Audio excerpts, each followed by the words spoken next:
I'm a third year in the graduate program. I'm going to share my screen.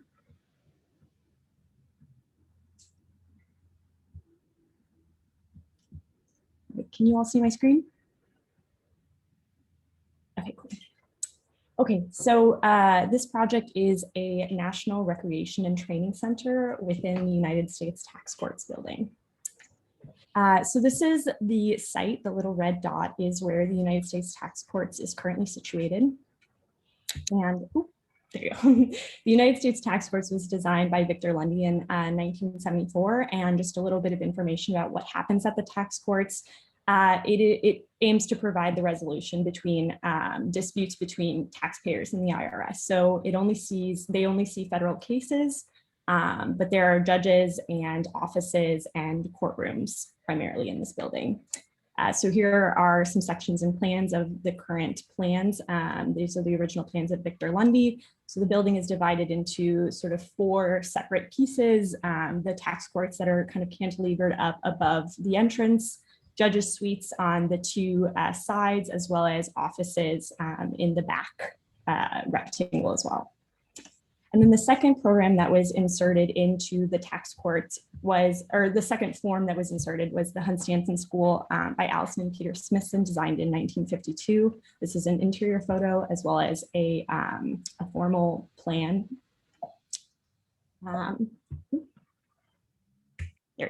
And so the National Training Center or National Recreation and Training Center is akin to sort of the USSR Soviet recreational training centers. So it will serve as a sort of natural fitness center that will provide advanced training, not only for athletes and professionals, but well as the kind of community at large. So it gives people the opportunity to participate in a gym or have a gym near them, which the US currently does not have public free of cost gyms in the same way that some Soviet countries did or some Scandinavian countries do. So these are some old images of gyms and gymnasiums, as well as a velodrome, some pools that were kind of inspiration images for me at the very beginning, thinking about what programs might be involved if there is a pool, a velodrome, a track, things of this nature.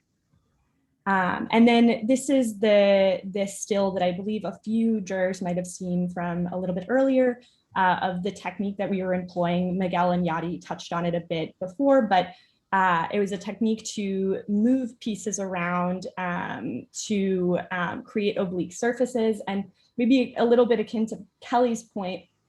This technique, the editing process, we used this technique as well as, for me, I used a formal diagram to kind of organize the spaces and then use the technique on top of the diagram to create the end building result. So it was kind of this negotiation between technique and diagram for some of us to get the formal end product.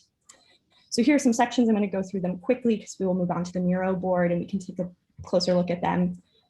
Some sections, long sections, and then some plans.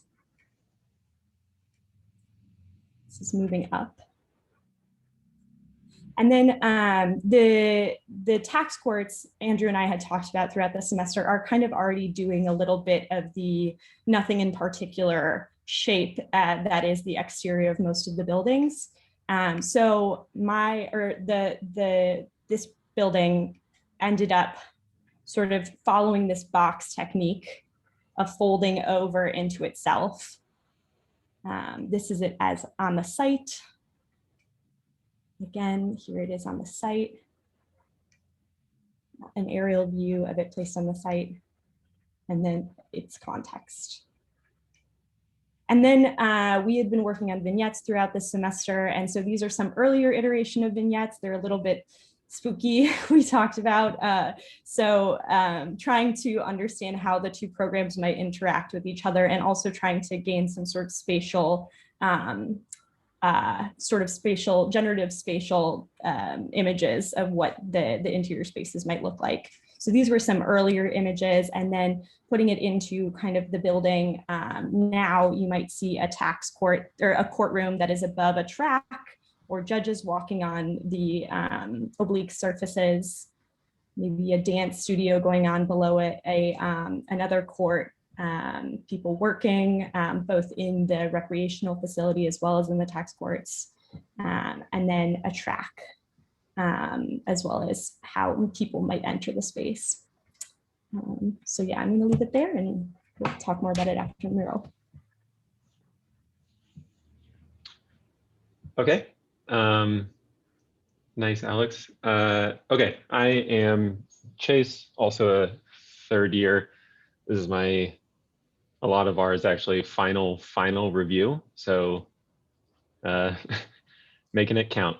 Here, let me share screen. I'm assuming all of y'all can see that. And so here we go. Okay, the Supreme Court, the building itself was built in 1935. For a long time, the justices of the Supreme Court would be actually doing a lot of their decisions in the Capitol building until William Taft decided that they needed a separate building in order to separate themselves from the legislative department of the United States government. It was a 300 by 400 foot building. Really, it was built as this sort of neoclassical, very ornate building, which was kind of ironic since they didn't want it to be this, big statement piece, and instead just wanted to act as the judicial branch of the government without much ornament to it. And so obviously, as everyone knows, the Supreme Court is responsible for most major decisions in the United States regarding any sort of constitutional rights for the citizens. And so here are just some pictures and a plan and a protest, obviously, from one of those decisions. And so this project takes into account what those decisions really mean for the citizens. And one big issue that faces a lot is the rights of felons after they have completed their court-appointed, punishment. So there's a famous case, Richardson versus Ramirez, in 1974, in which the Supreme Court upheld that felons are not guaranteed the right to vote after they are done with their jail time or their probation period.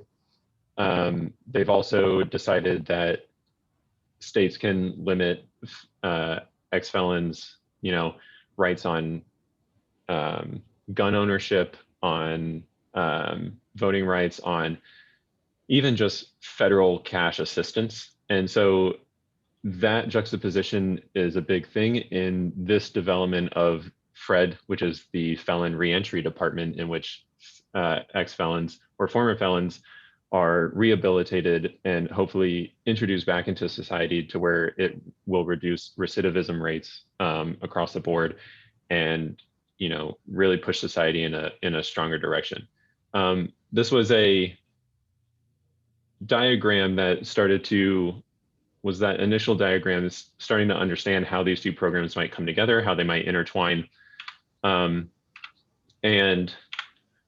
based on that, there was this, in order to create these slopes that match these diagrams that Andrew had talked about earlier, there needed to be a catalyst. And so there was this sort of socialist program building in Germany, Otto Haesler's Glasschule, which was all about education of children. And it was used as a catalyst in order to disrupt the current program and form of the Supreme Court and create this entirely new building based off of these slope guides. So what would happen is, the Supreme Court would take these angles, would be rotated in certain axes, the Glasschule would be rotated in other axes, and then it would start to chip away at each other and remove spaces, create spaces and create slopes that weren't there before. So going back to Fred, the Felon Reentry Department, the program would have offices, administrations, libraries, and education areas, housing, because ex-felons are not allowed to have public housing, so that's a big thing that causes recidivism rates. Recreation activities, and also medical facilities for either drug or psychological rehabilitation, in order to also reduce the chance that these people may revert back to something that, you know, put them in these positions in the first place. So the location is here on this orange dot, the Supreme Court, located directly right behind the Capitol building. These are some very preliminary diagrams that we're trying to show and work through how these spaces might situate themselves on these different slopes.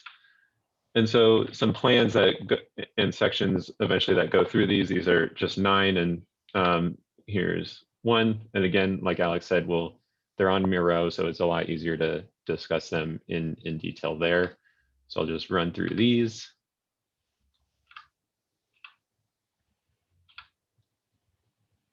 And so a lot of these spaces are about how these two greatly juxtaposed programs intermingle and actually, run into each other and disrupt each other in the same way that the Supreme Court literally disrupts daily life for every citizen, regardless of whether you are a former felon or if you are not. And so that juxtaposition is really large and really important.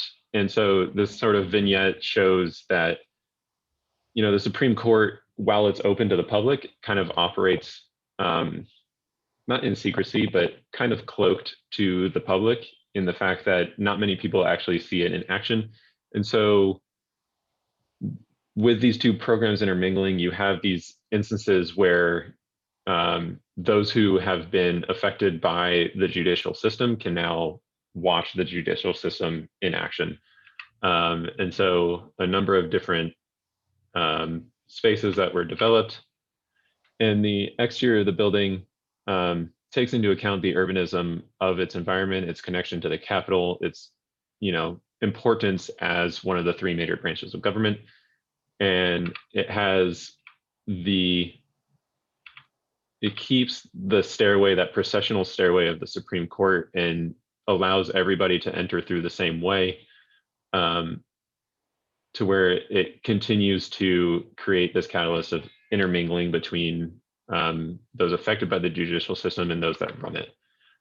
So just like, for example, an image of, this is RBG's memorial outside the Supreme Court, but imagined as this new building in this new form, and its location in DC.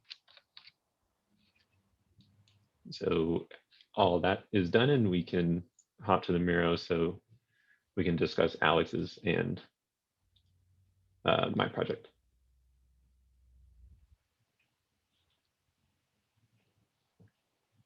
You all got the Miro link in the chat? Are you all Yep.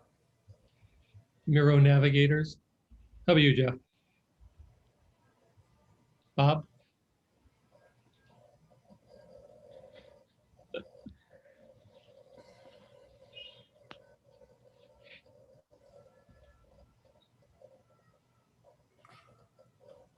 Maybe I'll just say quickly that I was on a review before. I can't remember which moment it was, but so far the 4 projects that have been presented, you've come like very far since I last saw the projects, and so just wanted to commend you, especially if this your potentially final review ever, unless you, I guess, go for a PhD. Well, you probably don't have reviews on PhDs, but anyway. I just wanted to commend you on that. I think, I keep kind of sort of thinking about how, I don't remember, Andrew, like it seems as though this is an interesting turn for you. And I think we talked about this last time. And like, I think you've always been interested in formal disruption.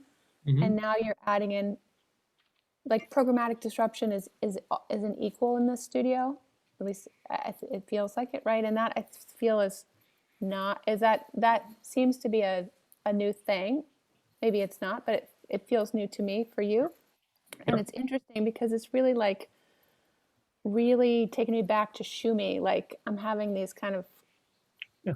Shumi flashbacks for everything. Also, I think we talked about this also last time, the kind of some of his projects besides the Columbia Campus Center, the Le Frenois project, where there's the kind of big roof on top of something and it produces this undefined, what are you calling it again? The outside, the almost, no, the Nothing in particular. nothing in particular, like there's nothing in particular outside, Right.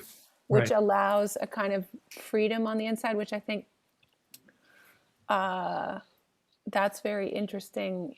I was wondering, there's a building in Tokyo called Tokyo Hands. It's in Shibuya. It was built in like 1976 or something. It's this crazy building. It's all concrete, and every, like, I don't know if the floor to floor is like 3 meters. Every meter is another floor, and so you kind of like, you could go up it as a kind of giant stair, but then you can also equally go up it you can skip. So you can go, instead of A, B, C, you can go A, C, and then you can kind of work it another direction. And so, and it is only flat floors and stairs. There's no other mechanism. But just that small move is like incredibly transformative to the way, and every floor is a different program. They sell everything, and every floor is a different theme. So it's like, programmatically, every floor is different, and you can navigate it in two different ways. But it's very, like, everything's very generic. So I wonder if, I feel like these two projects are getting closer to maybe editing than the first two projects we saw, in order to kind of make the programmatic and the formal do more work with maybe less mean. Because I feel like that might be this, I don't know, that's maybe where my interest lies, in kind of like stripping a little bit, but I feel these two are getting closer to that. I want to pick up on that point because I agree with you, Sarah, on this. In the Alexandra's project, the two diagrams, I'm not quite sure how to do this. Are we able to share our screen so that we can take our Miro points? Does that? Hey, you want to draw on Miro? I can just enable it. No. I just want to show you what I'm talking about. In Miro, in hers, she's got a couple of concept models. And I think those are pretty successful. I'm of course still on the fork in the road between, is the mashup giving you a formal and aesthetic set of answers which may provoke interface, or are you taking advantage of the mashup to figure out what happens at those moments? Right. Okay. This one is, Alexander's getting, I think, closer in terms of being propelled by the mashup. And there is, of course, the wonderful question of what would happen if you didn't rotate them, if you just did the overlap and, fiddle with scale and things like that, which may be another project, but it does raise it. So between those models that you have and your three-dimensional elevation view, the last rendering you showed us, I find that enticing. Okay, I want to know more about it. I want to know, what's happening with that. In Chase's project, I think those what is it? 8, 16, 20 little vignettes that are modeled obviously bring a lot of specificity. But it's interesting is they fall back into the almost an aesthetic argument. because there's so many of them and you can't really figure out what's the agenda of each one of these. So it might be interesting to see if you can prune this a little bit to get to, what am I trying to have happen at these interfaces when things either intersect or collide. So, I think the agendas are set out. There seems to be just a tad bit of reluctance to get into that specific moment. And that's obviously my interest. I think the exterior views of both projects are quite compelling though. And there's a lot to be gained out of that. I'd like to know more about those. I'd like to see them better. Okay. But I think they're stronger for the development work you've done over the past month or two. They're almost within ice shot of each other, aren't they? We spent We like an searched for an hour image. last night trying to find an image that we could get There- both of them in. Yeah. Just it's bad because there's no 3D capability on Washington DC. It's only 2D on Google Earth. I think probably for privacy or safety reasons, but yeah, it would be nice. Yeah, Google is not allowed to map our federal buildings, I'm assuming. So Yeah. I want to pick up where Jeff maybe left off with on chases, with the sort of intention behind those, like the 20 vignettes. I really love that collage to the far right, the sort of like watching an operation, like, I don't know, do they still do that for like medical students, for like the public or the felons can watch the Supreme Court. And I feel like for each one of those rendered model vignettes, you almost need like that kind of intentional like goal for those spaces, because I think you're getting like, I find that collage much more spatial in a lot of ways. Like it gives a lot of sense of sort of like volume and transparency and relationships and actually, a lot about like the rate seating of this auditorium space. And so it seems like if this project like kept going, it could be a really interesting thing to think about, like that level of intention, like these dramatic moments of interaction and observance and surveillance and all of these sort of connections, as they then kind of like come to life through the spaces that you've modeled in the formal thing. So I don't know, I think like as a pairing, it's really nice to see those together. And I'm also struck on yours, Chase, by this, like the image where you want to keep the grand stair into the Supreme Court, which then, knowing that you're dealing with ramps, it makes me like sort of want to then see a ramp. Like, what would it mean for that to be a ramp, which would be like ridiculously long, right? But what would that actually mean? Because it does make me think about like accessibility, and like the reason the ADA got passed 30 years ago was because accessibility advocates and disabled advocates actually like crawled up the steps of the US Capitol to show like, we can't get up here, so you've got to pass this. And so then within a couple of months, the ADA was finally passed. And so there's something interesting about like the sort of the things that Andrew brings up of like the social agenda and what we do and do not do as architects, and sort of like where we land on these things. It's super interesting that you brought up the stairs, and then it just makes me think like, what would be this ridiculously like long, invasive ramp that would either have to like take up so much of the building or so much of the site, or this part of Washington. I think that would be a really interesting sort of like test of some of these issues that you've brought up. So I'm just struck by that, and that you've got these collages at the end.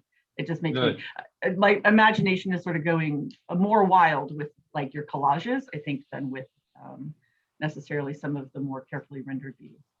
yeah, I think I haven't calculated yet, but I'm assuming for a 1 to 12 ramp, that staircase would probably be, I think I'd be on the lawn of the Capitol for that if I wanted to go that high. Not exactly, but it would definitely be near the street or the plaza, which is kind of interesting to think about. But I didn't know that about the ADA trying to pass that legislation with the proponents of it climbing up the steps. That's actually a really interesting story. Yeah, it's super. I mean, it's called the Capitol Crawl. You could look it up. It's very, and it just, we just celebrated like the 30th anniversary of that, I think, last summer. So like that's a really powerful, like, oh, yep, I can see it now that you've brought this to our attention. So it's a super interesting way, I think, also to think about these surfaces. Yeah, yeah, exactly. I just wanted to say one thing about Alexandra's exterior, sorry.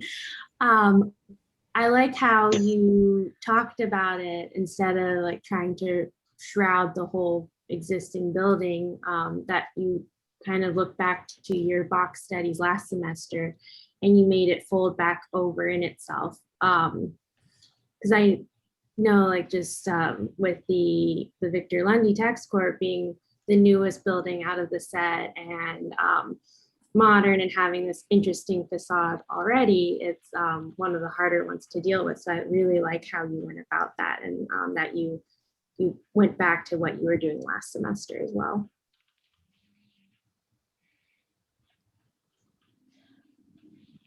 Thanks. Yeah. Yeah, we had talked about it quite a few. This is like the 5th iteration of the exterior. So definitely there were ones where I tried to do the shrouding of the shell, but and in the end, it didn't really make sense with the building that's already there.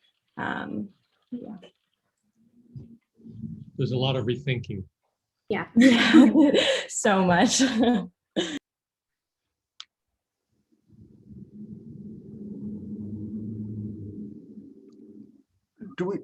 Do we have a moment to revisit Chase's site view, the site photograph? Sure, you want me to share again? Yeah, if you wouldn't mind. I don't want to keep it under too much because I know it's always a little. Let's see.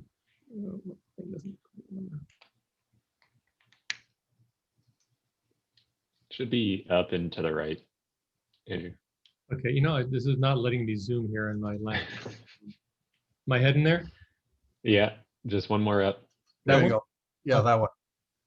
It's really fascinating. Right. Maybe it's because of Andrew's work behind his head in the Zoom call, but one could almost imagine abstracting this and seeing the patterns that are in your project actually through the entire landscape of the site, of all of it.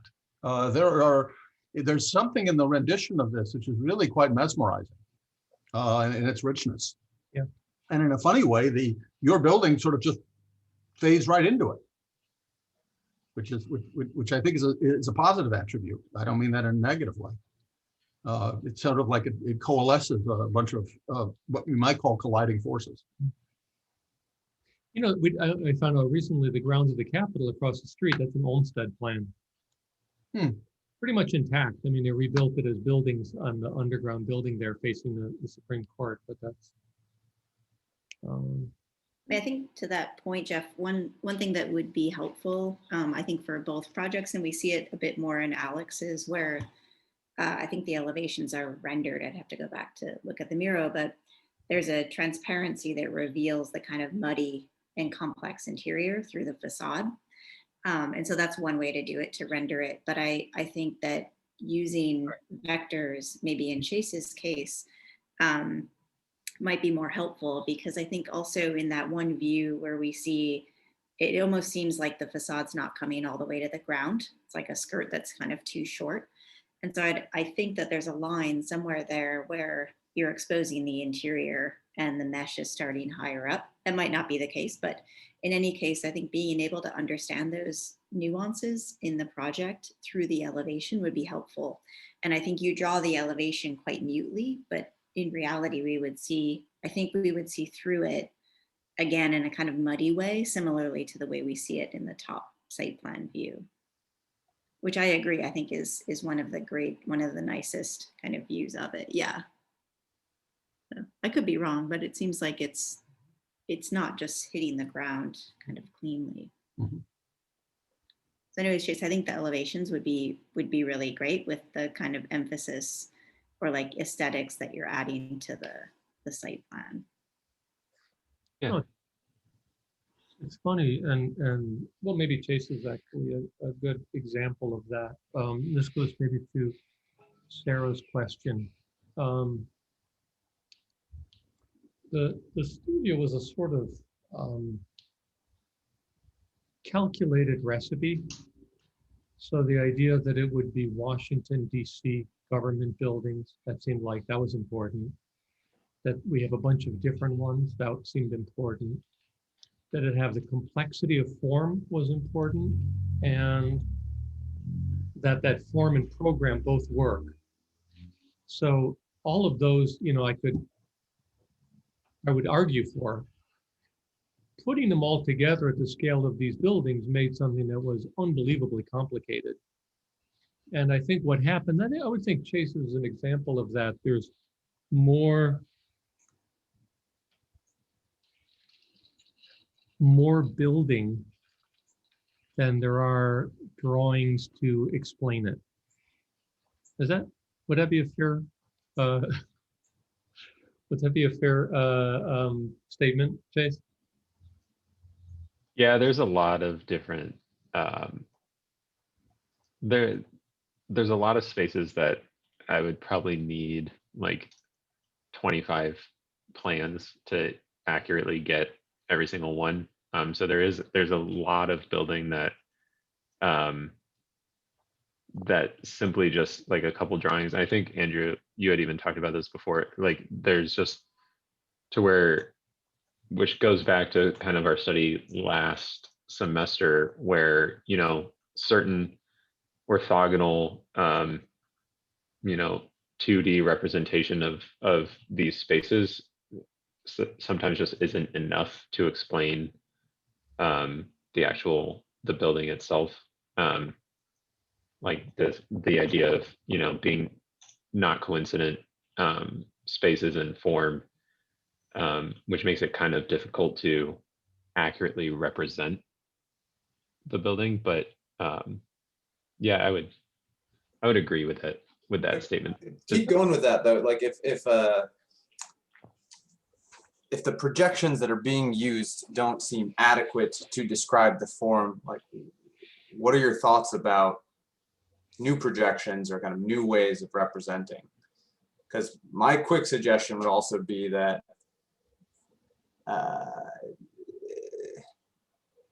you know, similar to like the function of the oblique, it was always lackluster to experience any of their proposals or projects as a static drawing or even an image, right? One needed to kind of be in motion or, you know, in one of those spaces. And I guess I'm questioning then the representational technique, because it seems like there are tools out there like animation tools that would, you know, easily allow you to more adequately represent 25 plans of an interior that requires it. Like why then try and reduce it to the number of the orthographic projections that you've shown?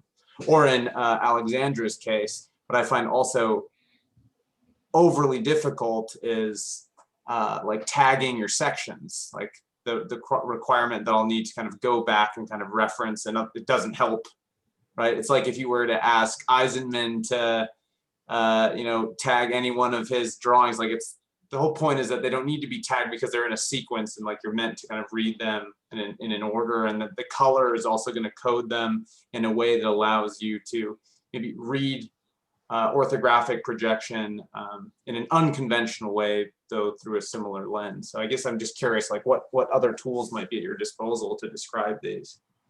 Well, I think like had we done earlier, I think we did that. We did an initial animation of sort of these studies of how these buildings were, or how these spaces were like manipulated.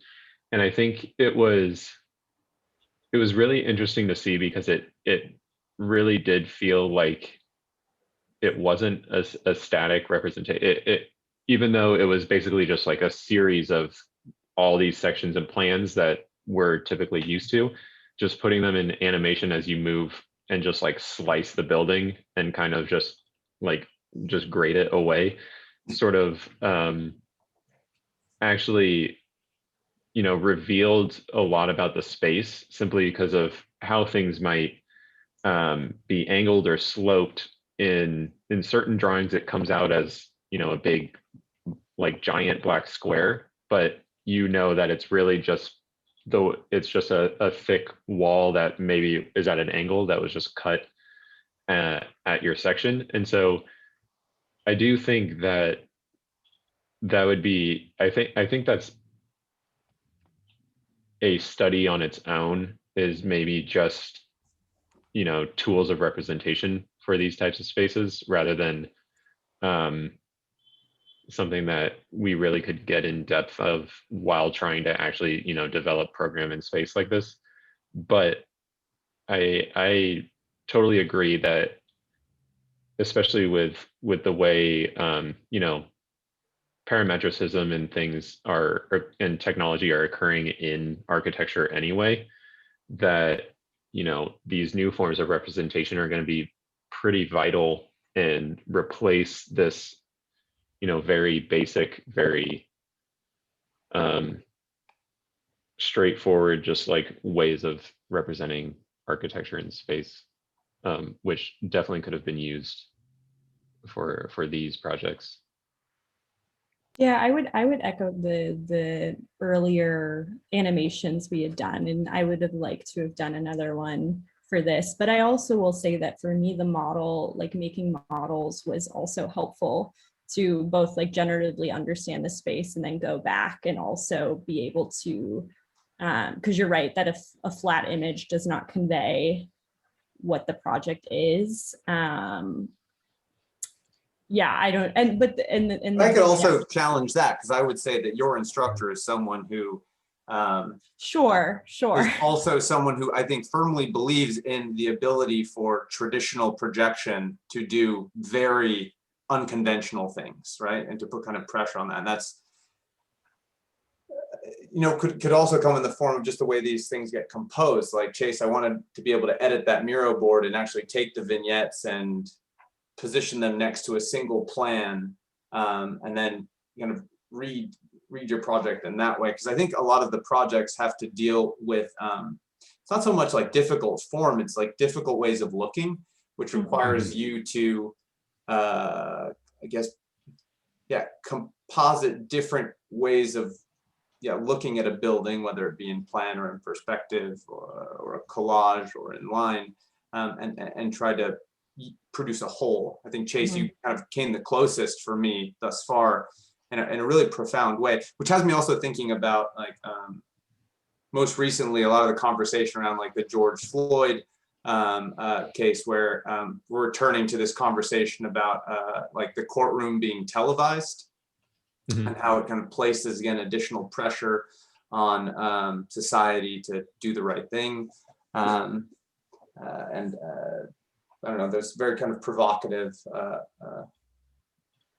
ways of, I think, understanding your building. Also a place that kind of confounds surveillance, right? Like, I'm reminded also of when like HDM came out with a bird's nest and kind of heralded for producing a lot of blind spots for CCTV to kind of track guests through the stadium. I thought that was also kind of interesting kind of connotations with your project. And I just want to say, or think this out loud. I haven't fully formulated the thought, but it feels like there are kind of two parallel investigations that aren't yet coming together in the project. So, Chase, that vignette that Julia pointed out with the ex-felons watching a Supreme Court decision being made, that's sort of what's at stake in your project politically, right? And then parallel to that, I mean, politically, programmatically, and also in terms of the potential for how, the life of the architecture unfolds. And then parallel to that, you have the geometric and technique exploration, where you're working with these existing buildings and manipulating them, and you're getting this incredibly complex and rich architectural object. But it's almost like they don't actually, they're not talking to each other. Like they don't, they're not influencing each other. Like it doesn't really matter where in your plan that really interesting moment is located, right? And I think that would be how to take these projects to the next level. I mean, this is maybe just another way to reiterate my comment in the previous two, but to really like architecturalize that vignette, right? Yeah. Yeah. Yeah, I was I think- just to comment on that. I mean, a lot of us, I've talked with a lot of us. A lot of us had that sort of difficulty also, and I think it was kind of spurred by a combination of things, but one major thing I think with all of us was just that a lot of these felt like, you know, we were kind of given a situation and had to import a certain like thought or design idea behind it, like into it, and kind of force that combination. We all, that was at the beginning, we all kind of, then from then on we went back, and I know I redid, you know, the manipulations multiple times in order to adjust how this catalyst, how these two buildings coming together would create space that I found important for these two programs, like politically, to intertwine. But it was still a very like push and pull sort of thing where since the form often came first, it was trying to figure out how to get that functionality to play within it. So I totally agree. Like there was a difficulty in trying to get them to merge that formal sort of, you know, analysis, the formal experimentation with the programmatic experimentation that we all had, and trying to get it to sort of mix in the way that was the most successful. Chase, I appreciate the point, and I also appreciate your openness in putting it on the table. I was shaking my head because that's kind of the condition of what the studio has. Oh no, yeah, exactly. It was just like explaining that sort of difficulty and why some parts might not come together as successfully as others in each project. Sure. What I guess there's sort of two very obvious questions I want to ask. One is, both of you did interesting concept models, physical models of the combinations of the programs. And so one is looking for the answer to the question of, did you achieve that? You know, what, you know, did it come to fruition? And I'm kind of looking for that sort of closer to that argument in the presentations, okay, in the drawings. And this brings me to my second point, which is I'm looking for a crescendo moment. You know, something where you look at it and say, okay, yeah, they got it. You know, they really nailed this one. And I'm having trouble finding that. It's sort of there in some places, and I want to pull it out. And I think some of what we've talked about is ways to find it in the work. And I don't quite know what that is. Maybe you guys were just, you know, there's a lot of agenda on the table here. You know, the scale of the project, Washington, you know, the social and political issues on the table. So they may have been a little overburdening in that regard. But I think I would encourage you to maybe look at your presentations and see if maybe a little bit more prioritizing in terms of the strengths of what you want to emphasize. Okay, because there's plenty of work there. Yeah. We're going to let that, well, we need to move on, unfortunately, but we'll let that be the last comment. But I think, Julia, I think that's, you know, when you're saying that's like, and Chase saying the problem is like, exactly. So it's like, oh yeah, that was, yeah, like, exactly the issue. It's really, you know, it is, well, let me put it this way, that was the experiment, you know, and it turns out a difficult thing to keep together. Okay, can we go to Uyen and Katya? Thank you. All right, hello, I'm Uyen, and we can get started. So the programs that I'm combining today are the Federal Reserve Board, or the Fed for short, and a new National LGBTQ Center. And the Federal Reserve headquarters, or the Fed, was built in 1937 as a response to the economic crisis of the Great Depression. Its establishment is run by the Board of Governors and deals with monetary policy and controlling interest rates of a central bank for the US government. And because the Fed is responsible for raising interest rates, it directly affects your stock and loan rates, and also indirectly affects minorities and other vulnerable marginalized groups that rely on low interest rates and loans.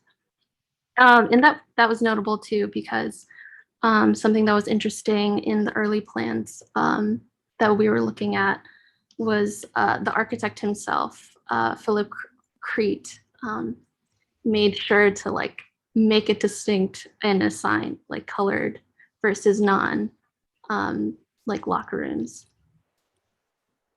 And in Washington, D.C., it's long been filled with queer people working on behalf of the nation, many drawn to the Capitol to make an impact on society and politics. And with the introduction of the second program, its form taken from the Hunstanton School by the Smithsons.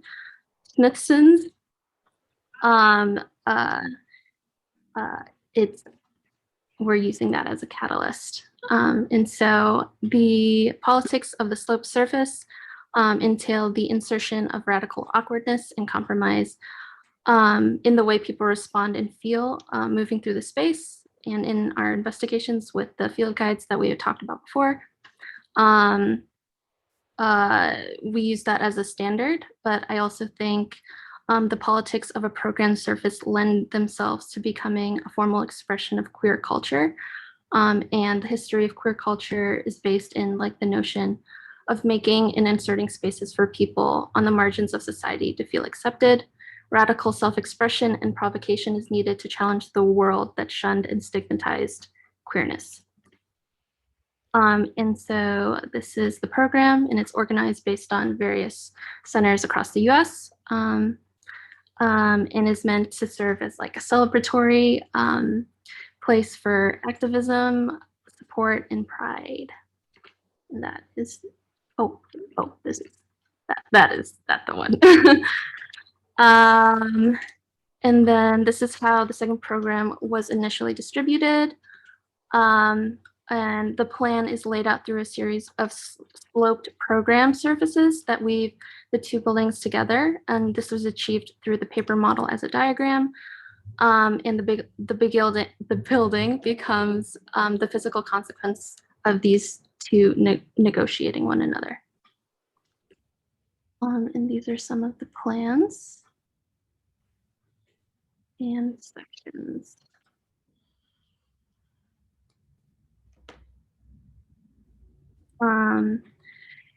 The technique of the exterior was based on mostly through like the urbanism and its location. And previously, the Federal Reserve was a part of a monumental ensemble right here, built directly orthogonal to like a lot of the other monuments that we usually think about when we think of Washington. And the technique of the exterior shell was building off of previous box model studies of the longer rectangular box trying to return back into a cube. And the outer shell expresses the conflict in form to return to normalcy. In the splattering that occurs on the exterior form when it meets the ground, in the context of our building. They meets the ground to form ramps, merging with pedestrian sidewalks and roads that lead them towards the LGBTQ center. And the slope is meant to be a democratic extension of the public outside being brought into the interior.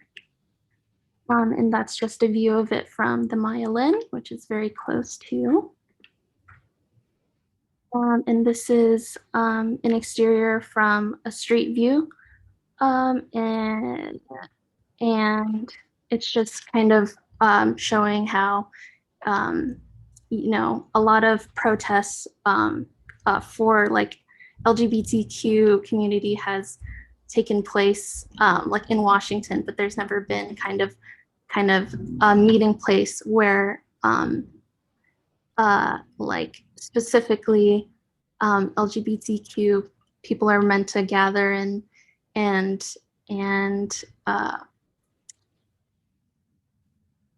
practice, and so this becomes that kind of place for them. And this is a view from a shared courtyard, kind of in between the exterior shell and the building. And it becomes a kind of place where the two programs, people working at the Fed and, you know, people in the LGBTQ community can come together. And there's also a health center in the building. And this is a view that kind of shifts between the Fed offices and the public health center. And oftentimes the monetary interests of the Fed are put up against public health access. And then this is a last view of the two programs where the conflict is less physical, where once a year, the LGBTQ community holds a high heel drag race where they race across the street, but in this case, it takes place in our building. And the monthly committee meeting that the Fed holds to discuss monetary policy. And there's an actual video. I can stop sharing. It's also on the Miro board, but hopefully I can play it for you. Things up. Oh. Yeah. I have to get it up first. Okay.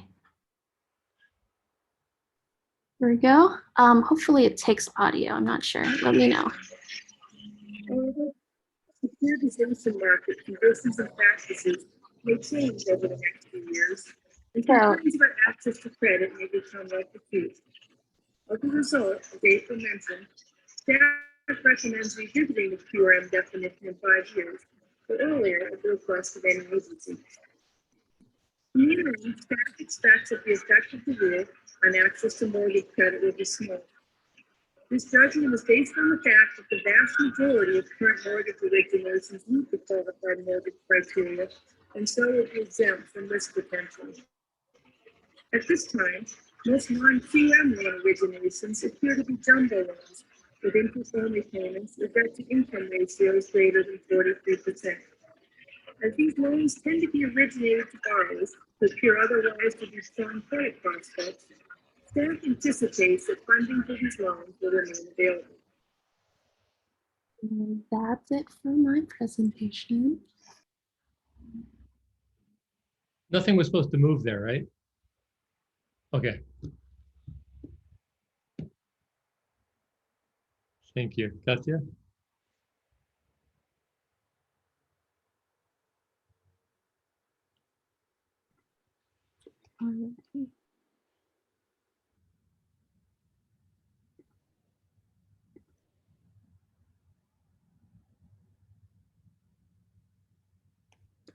Alrighty, you guys can see my screen, right?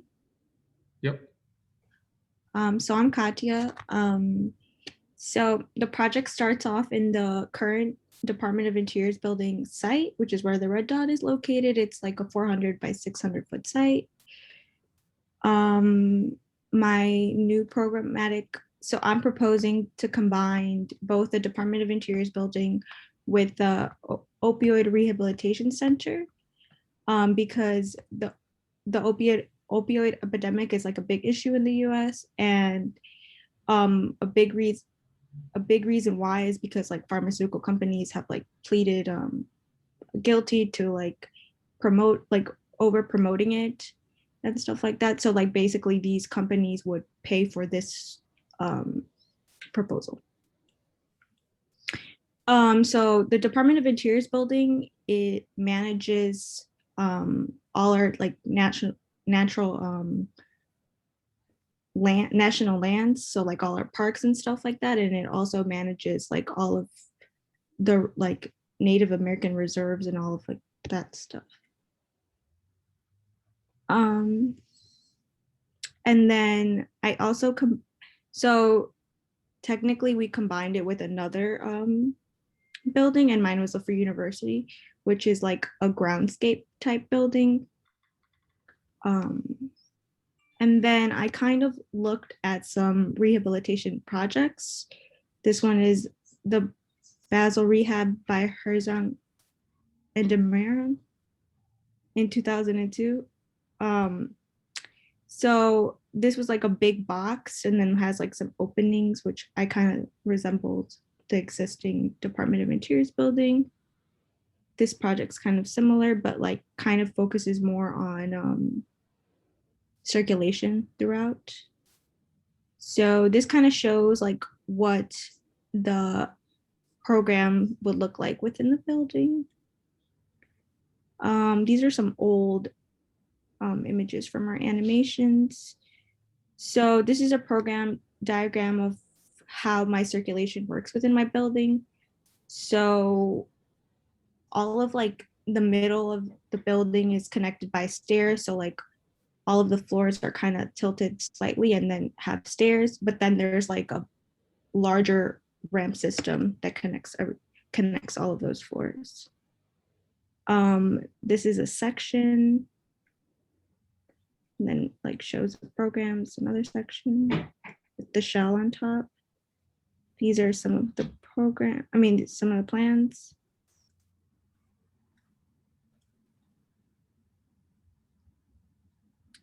This is the site plan. Elevations, which I chose to do my skin like this with like a screen because like after like studying a bunch of projects, like light is a big issue, so I wanted to do like a screen. And then this is a render axon, and then these are some of like what the interior would look like.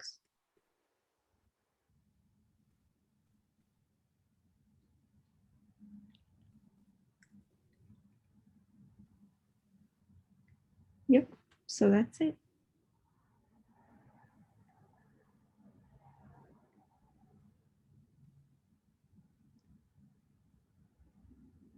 Thank you. That's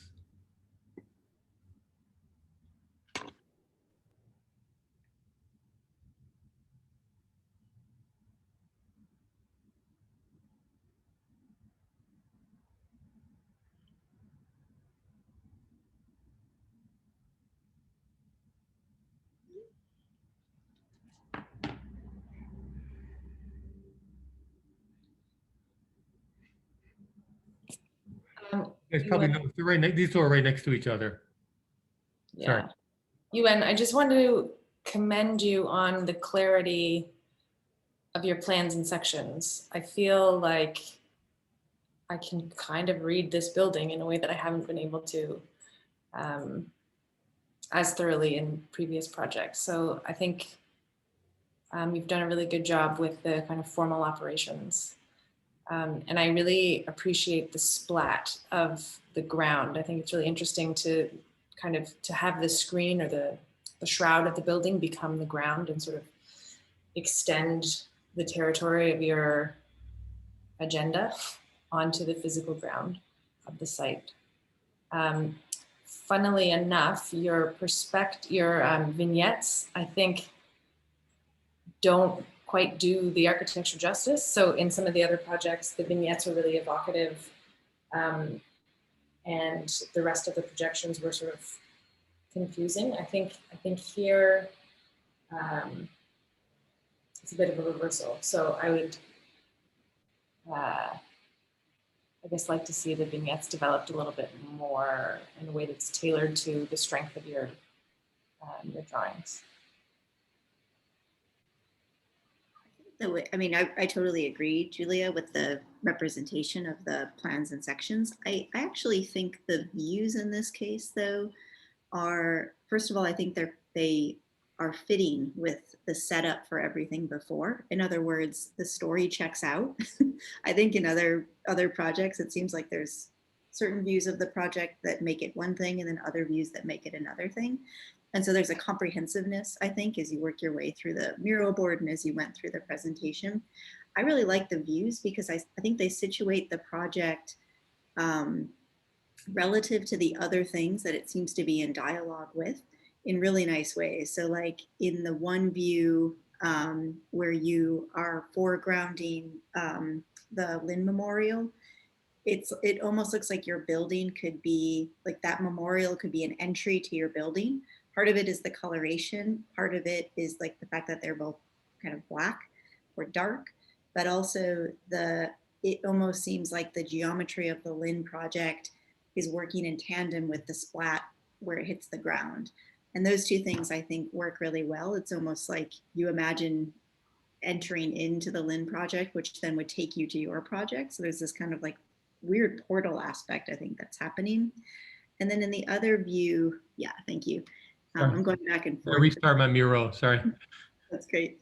And then the other view that I really loved was the one on the far right, where there's the protest going on, because it's the first time that the inside, first of all, is kind of clearly, well, not clearly, but represented relative to the exterior.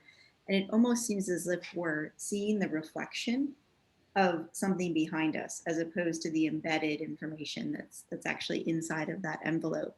And I know that's just a misreading of the project, but it's this sort of like poetic notion of like everything behind us has crumbled, but this building remains. And so there's something really nice, I think, about this view, even though it's a bit of a maybe an illusion of the project. But I think in general, it's a really strong project. I had a bit of a similar thought, I think, with yours, Katya, and I noticed it maybe most in your axonometric, which looks like you've almost like embedded the building, like a massive scaled up element of a building into the ground. So it almost looks like you took like the chunk of a facade and just like jammed it into the ground, which is a different way of maybe aesthetically or visually, I don't know, conveying this notion of like everything has kind of gone to shit, right? Like, so this view of the project was particularly odd and funny, and it's probably just like the repetition of your void start to take on, you know, qualities of windows or something like this. But that was kind of my favorite, I think, moment of your project. I wanted to just mention Uyen didn't talk about the entrance to the building. They always happen along like sideways. Is that right? That's right, isn't it, Uyen? So this is actually an entrance. Is that split between the two surfaces that just delaminate, and the same on the back. Right. Right. Yeah, I want to jump in here because I think since we're talking about these vignettes, I've been trying to kind of try to figure out what the role of the vignettes are actually to the project. In that, you know, on the one hand, in some projects, they seem to be about kind of representing the realities of these interiors or this specific kind of spatial moments in the projects, while in some project it's a bit more about collaging you know, atmospheres actually. And I was just, for example, in Alexandra's vignettes, I really found them really compelling because, you know, my reading of it was they were extremely atmospheric in that they were, she was actually using, you know, scenes or moments from a different era and trying to kind of superimpose them onto this more kind of contemporary issue of like, how do you kind of put bureaucracy in the center of a ballerdrome, which I found it to be extremely interesting, but I kind of don't understand, like, you know, how that particular image or a spatial moment is actually significant to the project, let's say. So, and then as we kind of move more through now in Ewan's and Katya's, I mean, I think that they're actually trying to really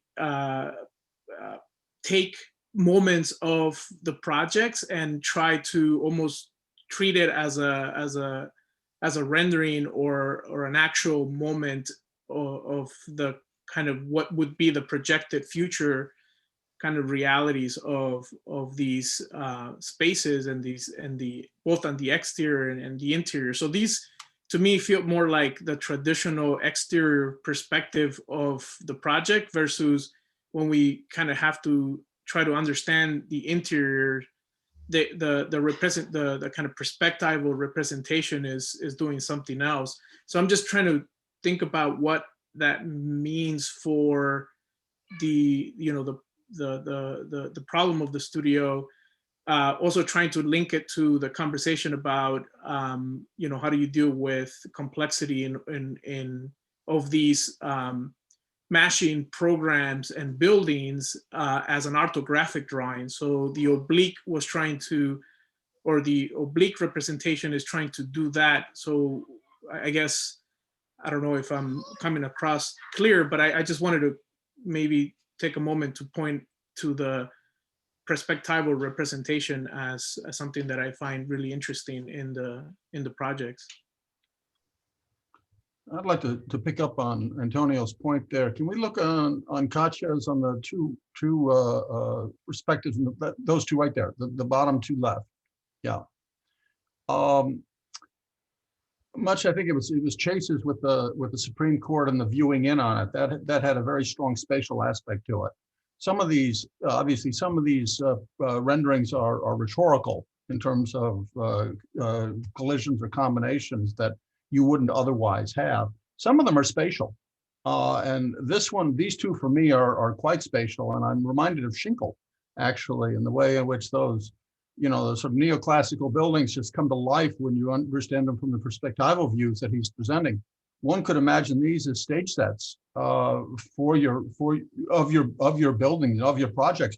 I mean, I'd love to see these drawn, you know, then take these and draw them out orthogonally, and, you know, or not orthogonally, you know, orthographically, and let's take a look at them and see what comes out of them, because they have deep space and shallow space, and they have you know, a sense of perspectival in them. There's all sorts of stuff going on here. So I think there's different ways these renderings can be used.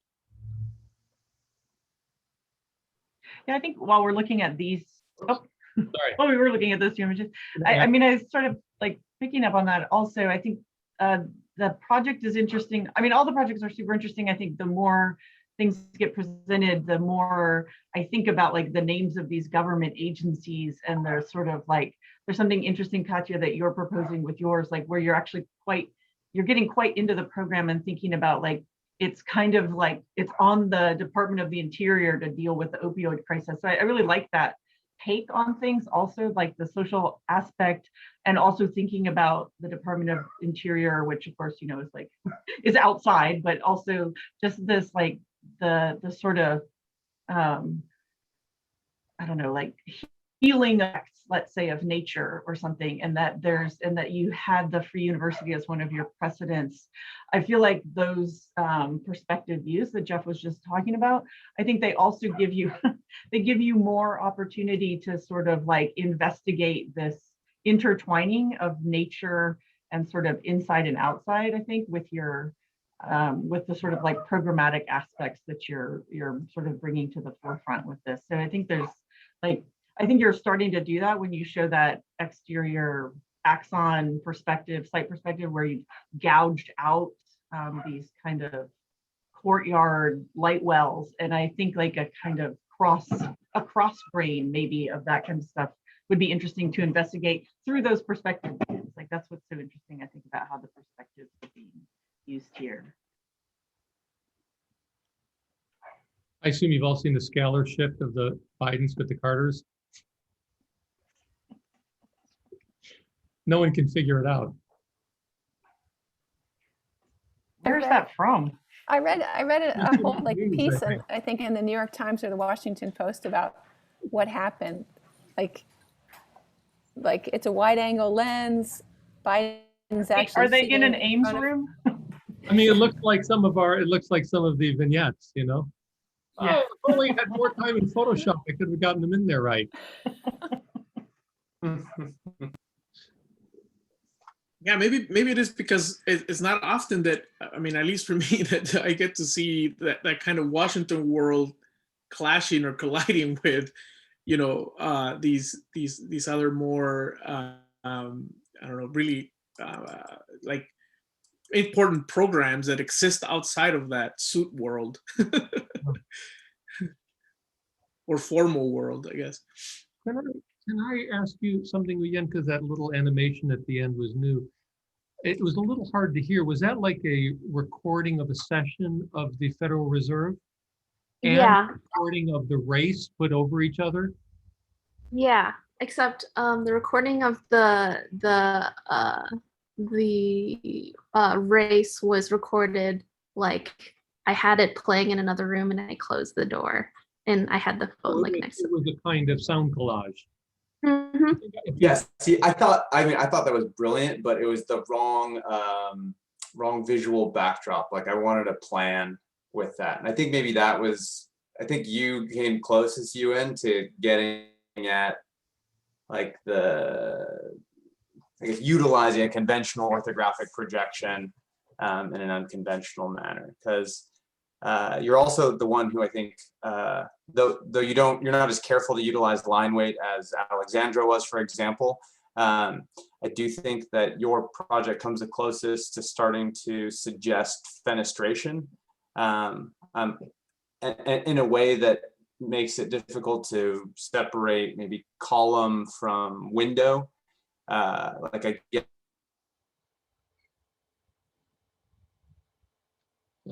in the way that it suggests multiple circulation directions. But yeah, I think you need to rethink the plan as like an audio device or rather kind of an oral experience, because I do think that there's like a lot of potential in kind of conveying some of the suggestive qualities about fenestration that the plan has embedded in it. Right. You'd see that in Alexandra's as well, right? Develop, something very quiet and something not.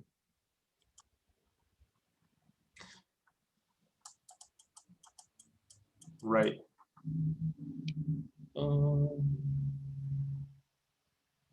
We have we're almost perfectly on time. Unless there's another comment, might I suggest we just take 3 or 4 minutes and just get a breath? And then we'll continue. We have 2 more pairs and that's it. Okay. Fantastic. We'll just 3 minutes.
Okay. How's everything in Ann Arbor, Julia? Pretty good. Cold, not summer yet, but How's the family? Okay. good, good. Trying to get one kid graduated. Well. Fingers crossed. Great. How's Tiziano doing? Great. Yeah. See, running and walking everywhere? Yeah. Big guy. We're going to go up the coast for a week. Oh, nice. Yeah. Get away from it all. Mm-hmm. Let him play in the beach. Wow, that sounds great. Yeah. Have you gotten any in-law help yet? Oh, yeah. Laura's mother came out a few weeks ago. She kept staying longer and longer. She doesn't want to go back. Watching the numbers in Michigan, so she's like, she's leaving. She leaves Friday, and we take off on Sunday. Oh, that's been like heaven sent having Sylvan out. Boy, Game changer. Have some help. She's gonna come back out in a few weeks. So.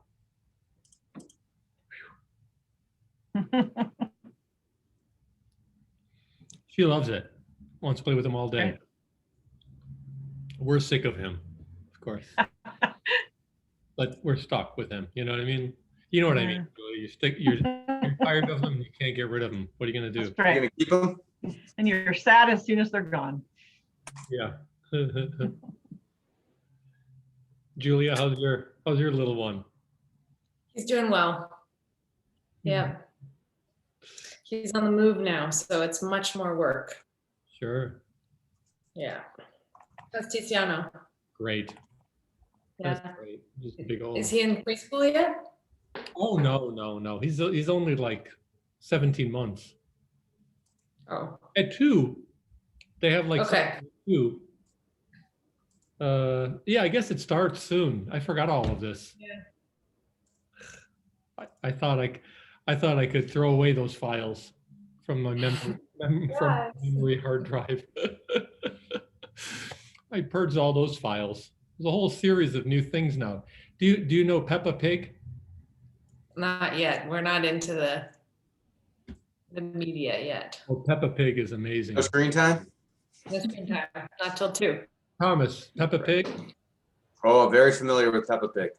It's excellent. Yes, it's great. Her mom's an architect, isn't she? Isn't Peppa Pig's mother an architect? No. Ooh, might not be that into Peppa Pig. I don't know what. He's dad. A little clear what either of them. Wait, it's the dad who's an architect? Yeah, it is. Oh, the dad, of course. Nice Norman. All right. Who said Sorry, that? my bad. There's another show that the mom's an architect. I know the Brady Bunch had the father was an architect. That house sold recently. We could go on. Okay. But let's move on here. Lindsay and then Jeffrey, take it away. Okay. Hi guys, my name is Lindsay. Kind of wanted to start off with. So when ordering food at a restaurant, I asked the waiter how they prepare their chicken, and he said, it's nothing special. We just tell them they're gonna die. Just quick joke. But on a more serious note, this is free food. In DC, 15 to 16% of their population is food insecure. 1/3 of that number is children. Oftentimes, nonprofits like churches provide actual food product to people. And out of 8 of the federal food assistance programs, only two of them actually provide foodstuffs and products through things like pantries or food drives. And free food is going to exist in the National Archives building in DC. The National Archives building was established in 1935, establishing the National Archives and Records Administration. It stores things like the Constitution and the Emancipation Proclamation, and generally protects and conserves different types of material pertinent to the United States.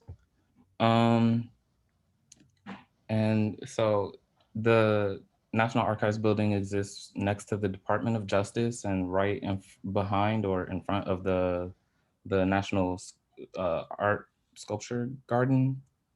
And so this is kind of how it's imposed on the site.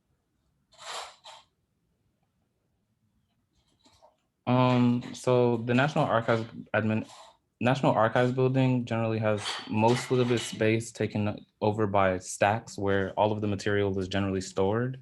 It has an exhibition hall where people can look at different important documents like the Constitution or in different important documents that they have encased in cases so that people can't touch them. And then they have offices so that people can help people who need material find the material and different things like that.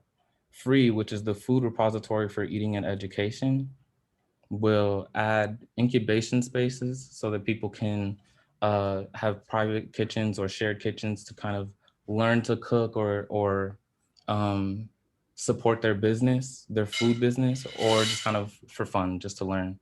It'll have a distribution space, so like grocery space where people can get groceries and things like that for people who need it and don't have access to it. And then other spaces so that people can actually learn about nutrition and educate themselves on how to eat well.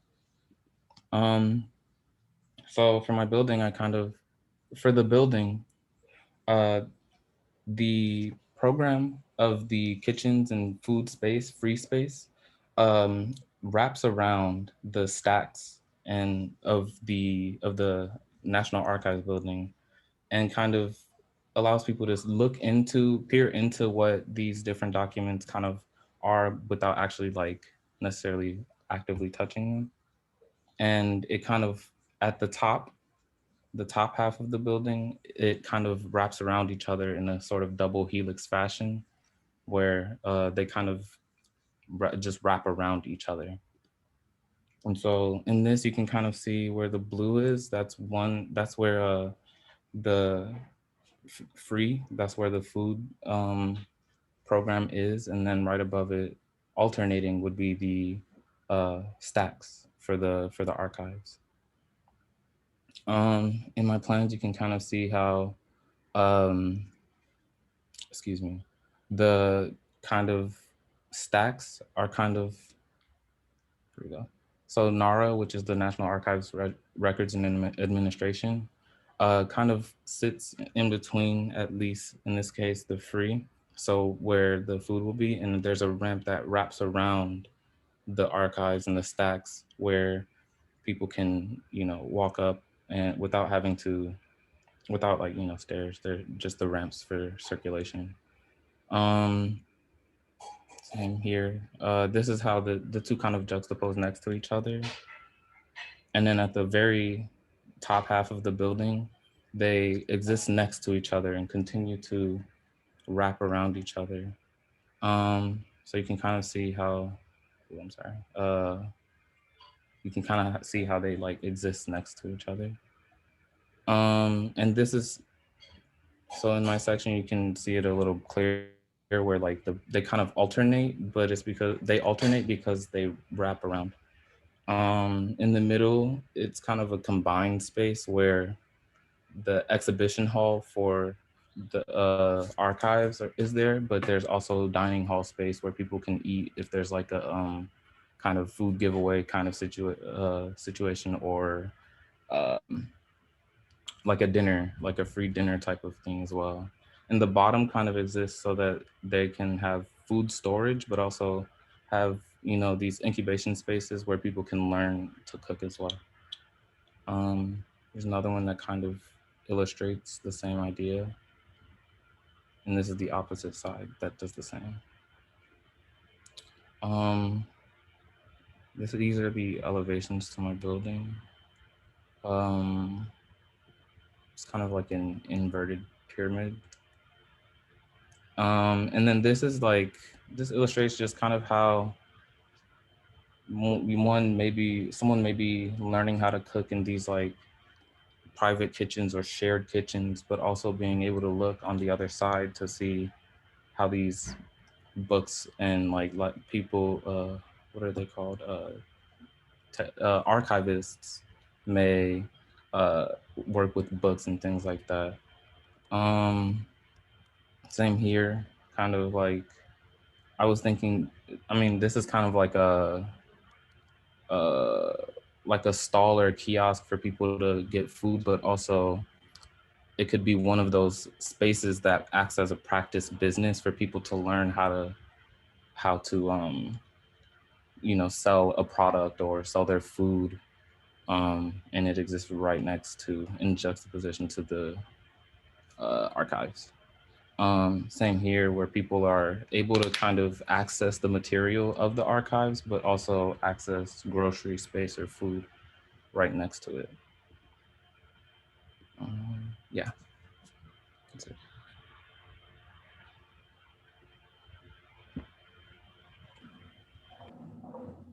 Hello, my name is Jeffrey. Let me share my screen real quick.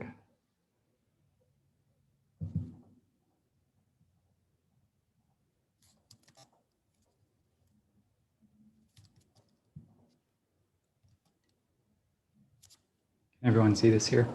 Yep. All right. Hi, my name is Jeffrey, and the project looks at a vocational school for the 21st century. Like Yadi, I was looking at the Department of Education, and with this, it looks at education versus work and white collar versus blue collar training, and of course, architecture. Fun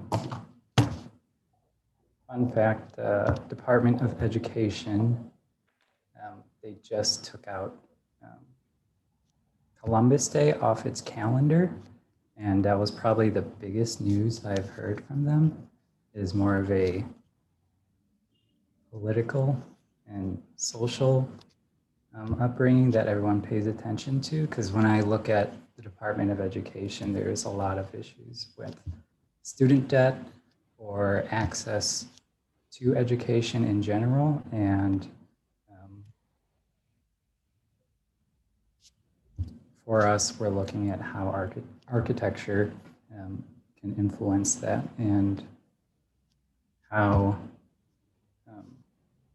these manipulations and a bunch of cross-programming and all the things that we're dealing with in this studio, how it would impact. The Department of Education, like Yadi said, it was the first federal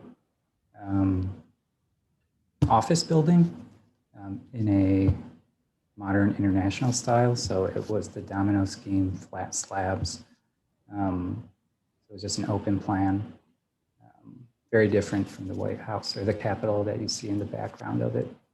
And in this project, it combines the Palazzo dei Congressi, a socialist exhibition hall. With this building, there's a lot of larger open spaces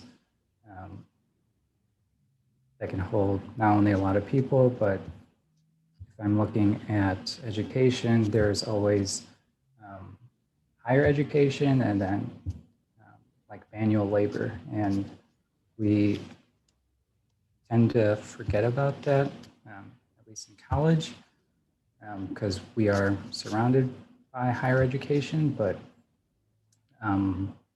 there's a lack of attention to that because manual labor and today's time is changing. So when we look at these two buildings, we have the domino scheme in larger spaces, and what we're tackling with obliques and the non-orthogonal, we want to add these ramps or slopes or slants, not just as circulation, but just where these spaces are, where classes are, where you can learn about like digital fabrication or anything like that. But not only that, we're also tackling the exterior and its form. So how do we combine those two? And it has been a big issue, or it is a hard problem to solve in this studio, because there is a lot of things that we're dealing with. But it is our hope that we can have this monumentous building without any signaling of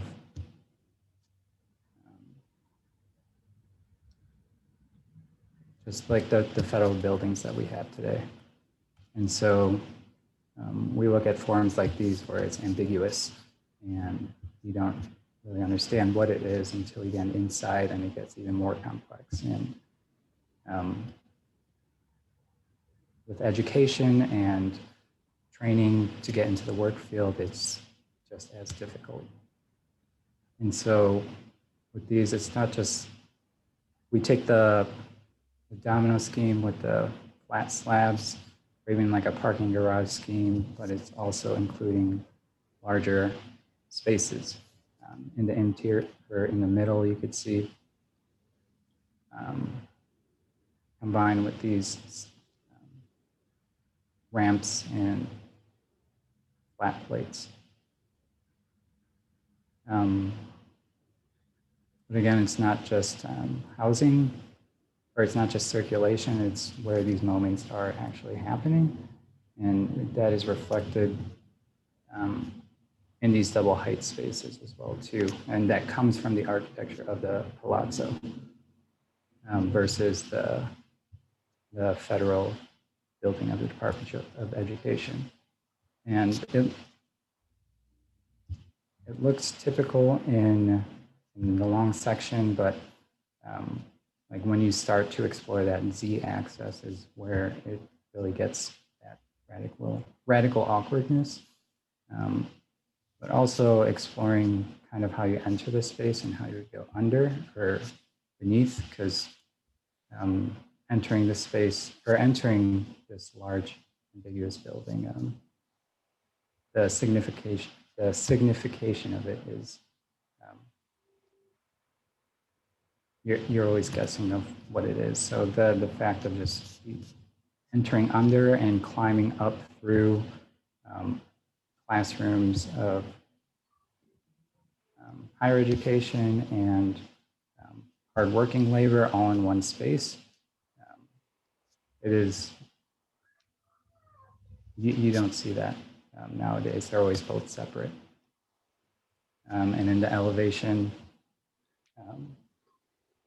again, there are spaces where you walk under it, where it's not just a rock settled down, but you can actually observe it and kind of explore it, but also just getting into the shape of it. It's not just a gem.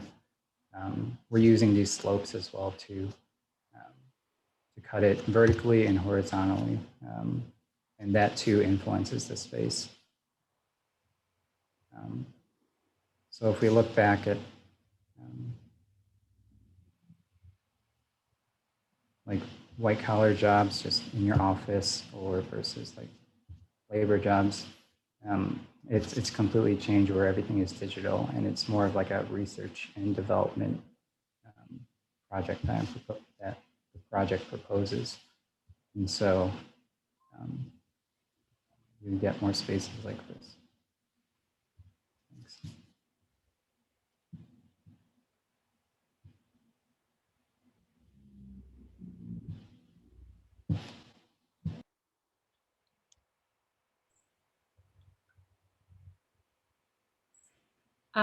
Jeffrey, I think your drawings are really beautiful. Super clear.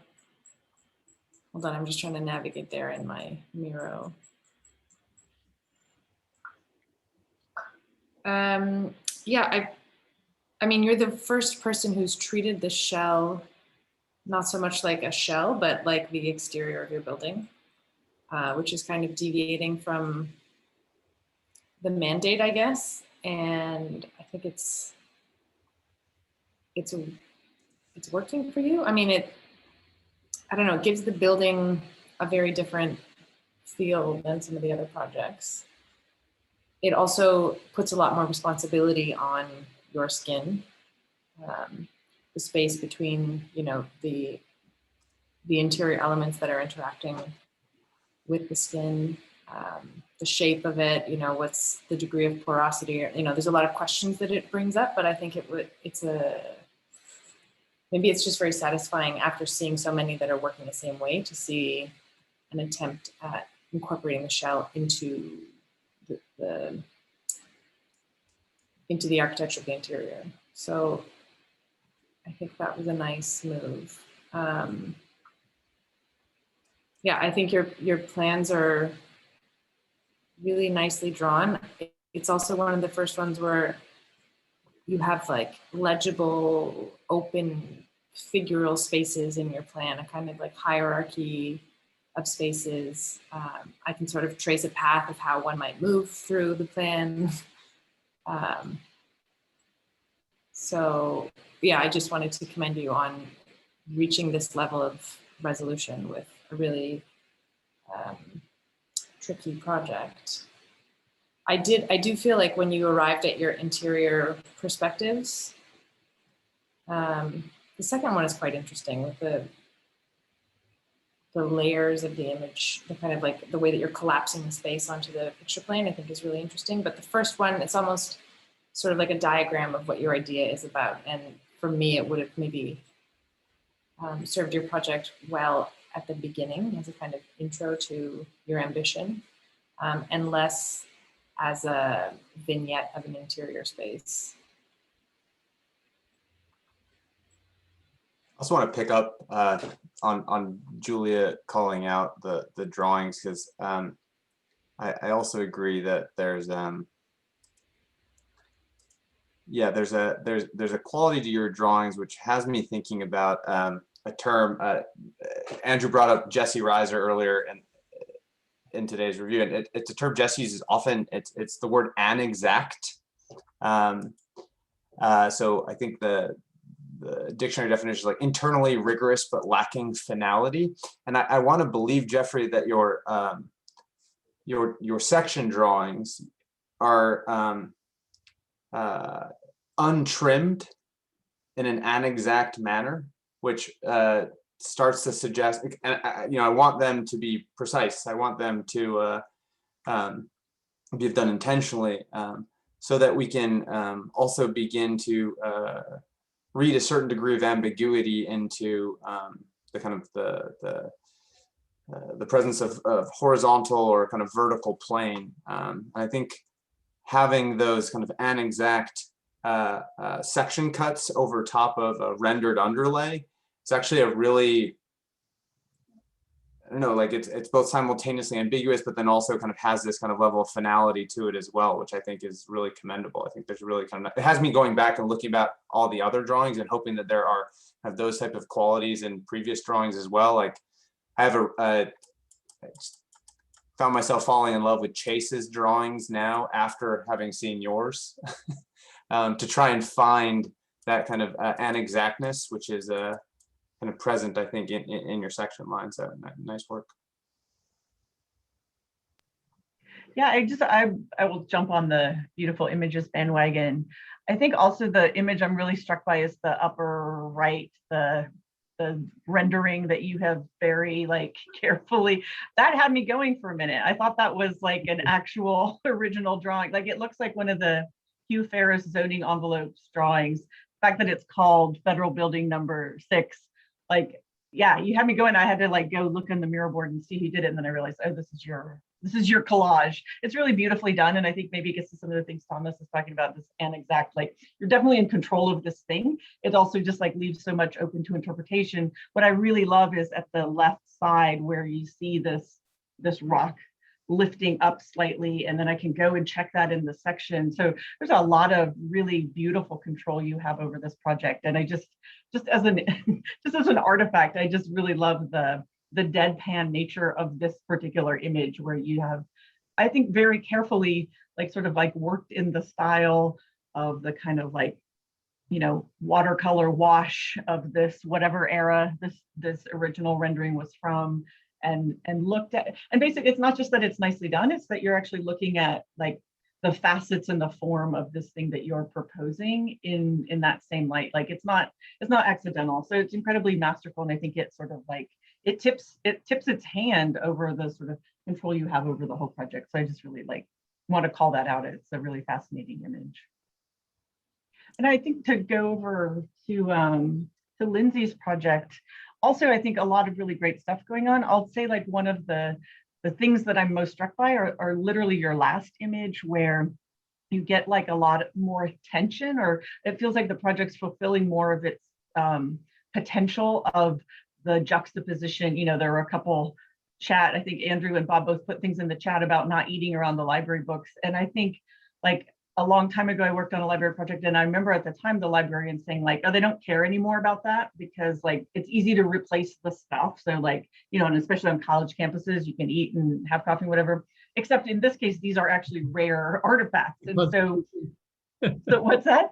The Constitution. Yeah, so they would actually care here. And so I'm thinking like it's really interesting in that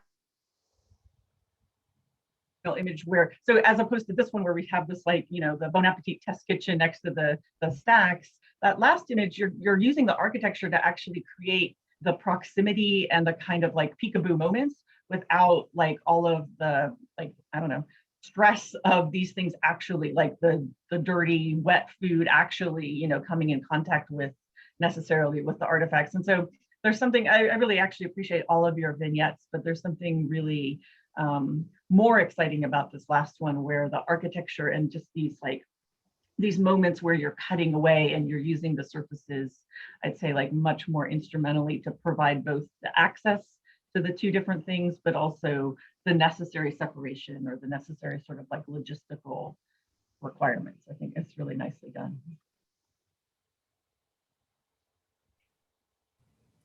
In Lindsay's project, can we go to the plans and also the diagram, the freehand sketch one?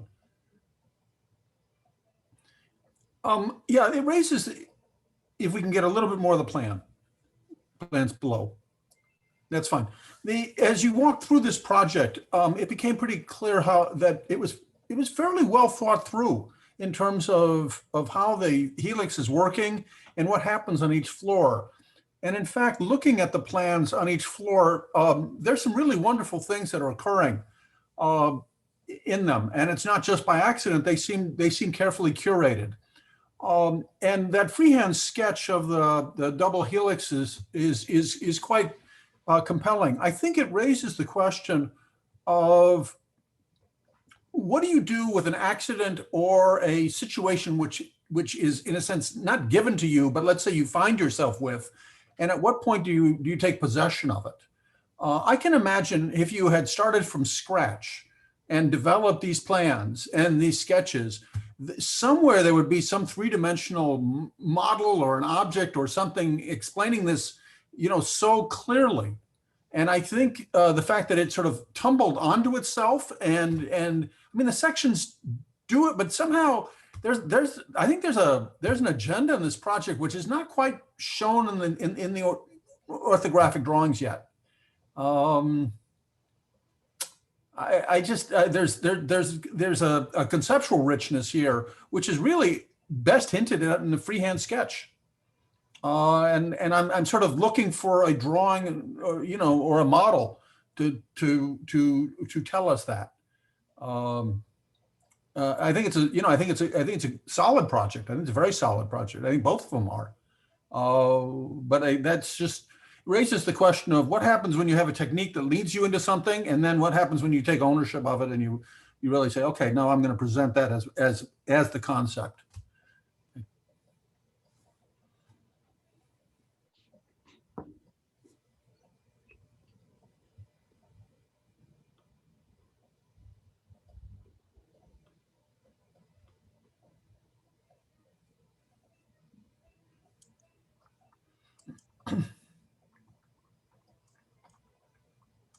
Sorry if that was lead weight in the room or something. Thanks for killing the vibe, Jeff. Just kidding. Lindsay, I love, I felt like I was expecting this more with other projects, but one would presume that with a lot of these like neoclassical defaults that we would get a lot more like central figures in plan and section. but it seems like a lot of the distortions got rid of that. It's just fascinating, Lindsay, that you were able to preserve it. And I feel like in a way that makes your project, again, readable in a, or rather decipherable in a productive way. Also think you could have kept going with color for the entire set. Yeah, Lindsay, I wanted to comment on the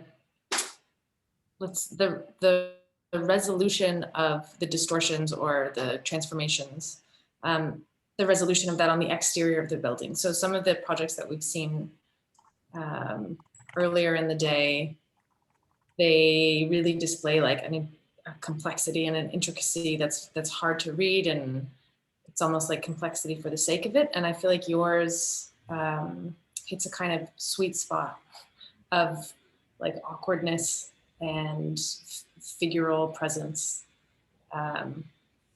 So I almost want to see it without the shroud or without the screen. But I know that was a requirement, so I get why you put it there. Well, it's not, it wasn't a requirement. What was a requirement was if it looked like two different buildings shattered and put together, it couldn't look like that on the outside. Mm. And so if you didn't know what to do, just like put a cover over it. But that was not necessarily the end point, you know? I mean, it was a viable option, but not necessarily the only one. It was really to, so I think yeah, in Lindsay's, you could imagine the exterior would not be frantic and shattered, and it could potentially have it. You could even almost imagine just shaping the building itself, sort of carving a block of ice a bit more like your exterior. Yeah. And it could just almost be one and the same thing.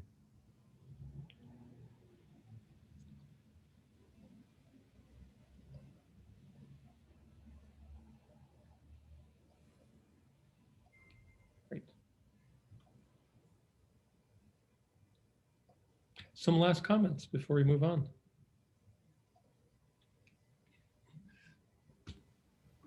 Well, one thing I wanted to note about Jeffries, which I thought was interesting, I think it's the only project where the original DC program could be the government body that runs the second program, the vocational school. So I thought that was that's an interesting thing to note. Whereas, you know, maybe like Chase's project, the Supreme Court, and the I forgot what acronym you used for it, the FRED, are kind of like they're on the same tangent but diametrically opposed, whereas Jeffries, the two are very similar, which is interesting. I'm gonna just, I can't stop myself. I'm gonna add something else to the Miro board and then share my screen. Very quickly. Let's see.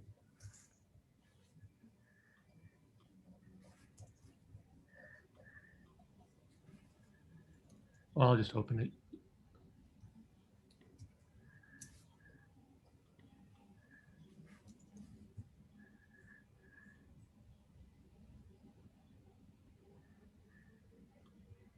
This would actually probably work with several of these projects.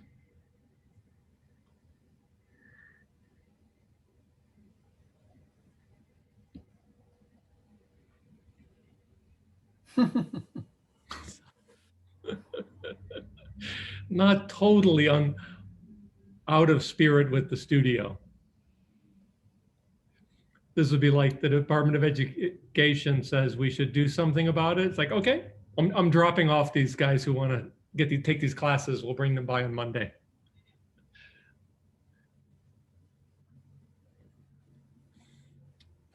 The other one was not the Onion. That was actually bizarrely scaled current and former presidents.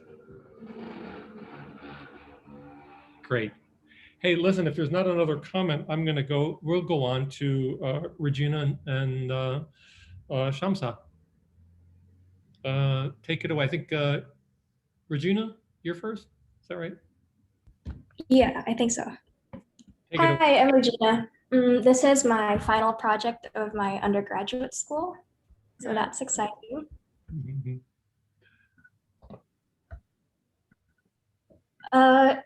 So the project combines the US National Treasury with a new socialist program, which is the Federal Institute of Exiled Artists, or the FEE.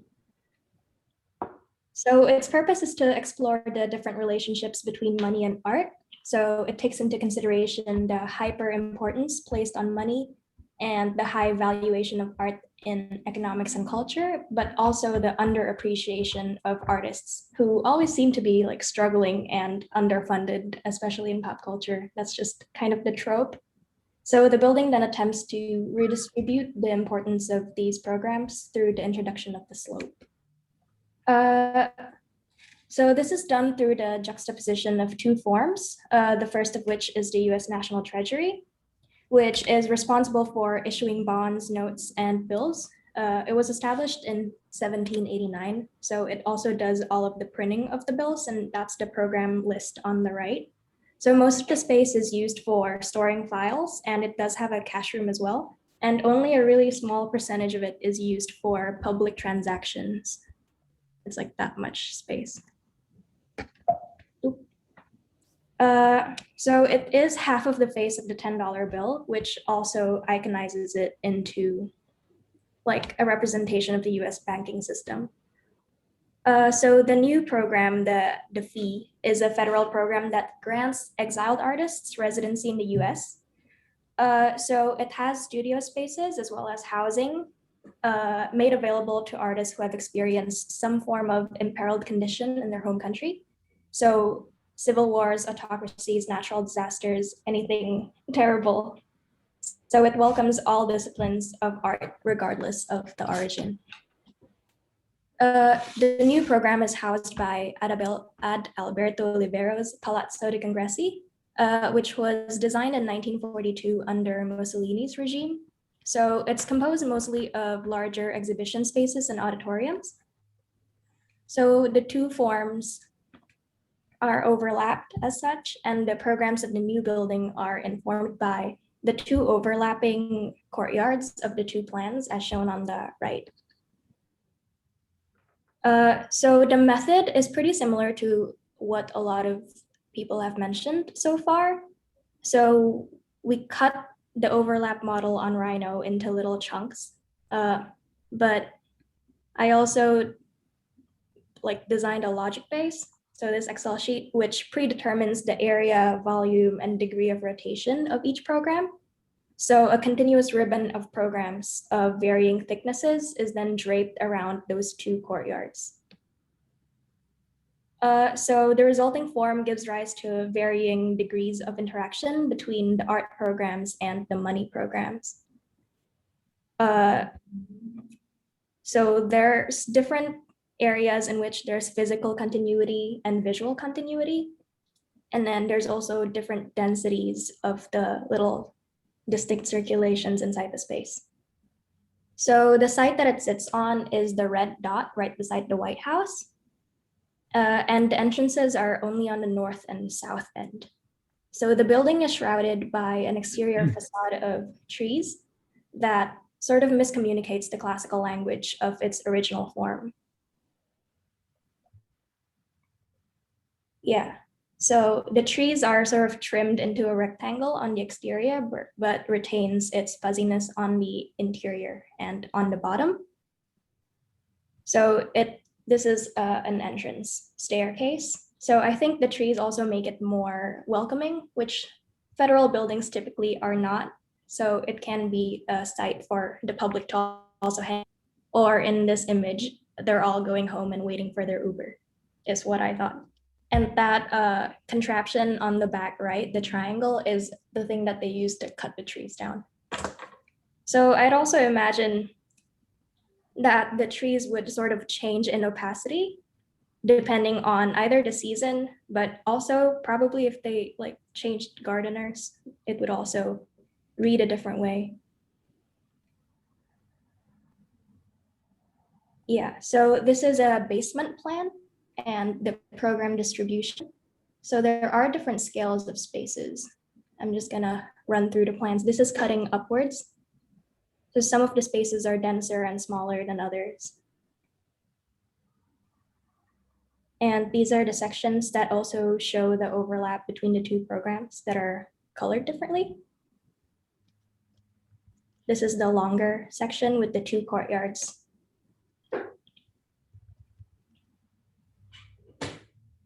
So the resulting quality of space is sort of expressed by this image, which is more atmospheric. So there are layers of program that are stacked onto each other, sometimes visible, sometimes they can only be heard. So running down the center is the machine that they would use to print money, and then a studio space, and in the very bottom, a theater hall. So this is, the red circle is sort of the chunk of plan that I'm depicting in the next vignette. So this is a studio space, which is incredibly messy. And then there's just a large window through which you can see like offices and then people lining up to access the space, because it makes it a lot more public, the introduction of this program, compared to like how the Treasury is normally or currently. And over in that little circle is in the back, it's a storage area for files. And then on the left bottom is a stage production happening. And then the center part is supposed to be where people are getting writing down their names and getting access to the building. So the same space as before, but facing a different angle. And then the last space is this intersection between two hallways. So on the right are office spaces, and down the back is a theater and auditorium area. And that's it. Yeah. Thank you. Thank you. Shamsa. Hi, my name is Shamsa. Do you see my screen now? We see your screen. Great. So I'm going to turn my camera off. I don't know why it reduces the speed of shared screen while I'm zooming.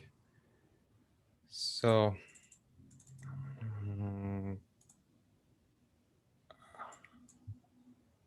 wait a minute. All right. You're still so on. This project is. Oh, there you go. Never What's mind. up? Okay.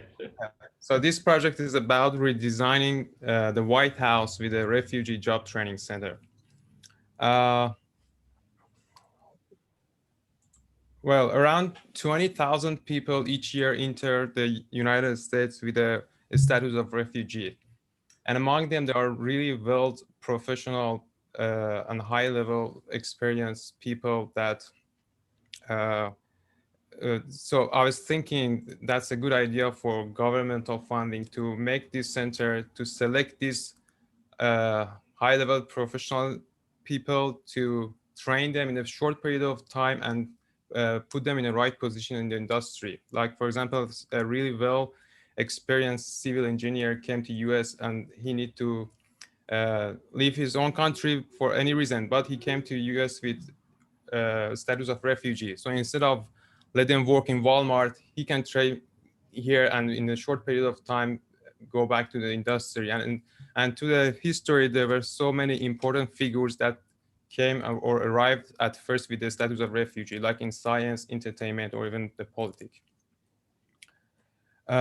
So basically, the White House is the building that I'm working on, and the secondary building is the Karl Marx School by Andrew Lorcat in Paris, 1932. That was a competition held by the communist mayor of the Paris by the time. Its architecture is influenced by modern movement. It's an exposed reinforced concrete and has classes of nursery and housing for teachers and the gym. So the design process began here with the model that we made for the animation, the first half of the semester. And the goal was to just be trying to rotate all these parts to get rid of those orthogonal and none of the architectural geometry being coincident. And then I make the physical model diagrams based on those generated model and put the programs on these models, and then notice how these programs works, which one goes down, which one goes up, or how they interact. And then try to make a diagram for the circulation or the movement. So the diagram on the bottom on the left shows the circulation of the project, and then trying to merge these two programs into the building and see how these slopes could work as a performative slopes. And on the right, you could see how these slopes work, where we have ramps, where the staircases are located, and how these are surfaces works. So basically the project is located on the White House location. Is 1600 Pennsylvania Avenue, Washington, D.C. And for the urban part of the project, I was thinking of the monuments that are located in the site. In the south, we have the Washington Monument, and the north, we have the Black Lives Matter. So I was thinking dedicate the south of the project to the government and the north to the people. So all the governmental access are from the south, and the refugee training center and the people access are from the north. This is the site plan. For the idea of the exterior shell, I was inspired by these two projects, Crystal Cathedral by Philip Johnson and Michael Gray's Washington Monument Restoration Frame. And the reason why that the White House and both the White House and the school has grounds which are part of the program. So I was thinking not only for having a double layered skin, but this shell could make those grounds to be part of the projects, part of the inside. So I use the folding boxes that we practiced last semester, and the pattern that I drew in one of the Andrews seminar back in 2018. Then we were working on the new general theory of bricks. So I combined these two and designed the exterior envelope of the project. And this shows how it sits on the site and works on the urban context. These are the elevations, south and north, east and west elevations. This is the first plan. The arrows shows, again, the axis, and again, the north is for the refugee center, and the south, which is for the White House, which is shown as red. This is a section close to the main entrance of the refugee training center that we have double height there. That you could see that the Kennedy Garden on the right down, how it's adjacent to the refugee center, and that yellowish platform, I would say, is the part, because the White House has its own privacy and secretary thing. Is in most part they are separated, but this platform continues through the White House, as if that even you want to go to or pass through the refugee center, as if you've given a tour of the White House. So this is what I'm talking about. This corridor goes through the White House and connects those part of the refugee center to the either side of the White House. And this is a second plan sections that the yellowish shows that corridor that I mentioned before. And that brownish part is where two programs see each other or face each other. So the corridors come down, and there's a platform that the guests come from the White House can come and see the people from the refugee center. So this is the place that these two programs face each other. And in other sections, yeah, as I was mentioning, the ground is also part of the project. So I used that technique for the envelope. So we have the rose garden here, and those sit down. Here is the ground for the refugee center. So this is the rose garden. And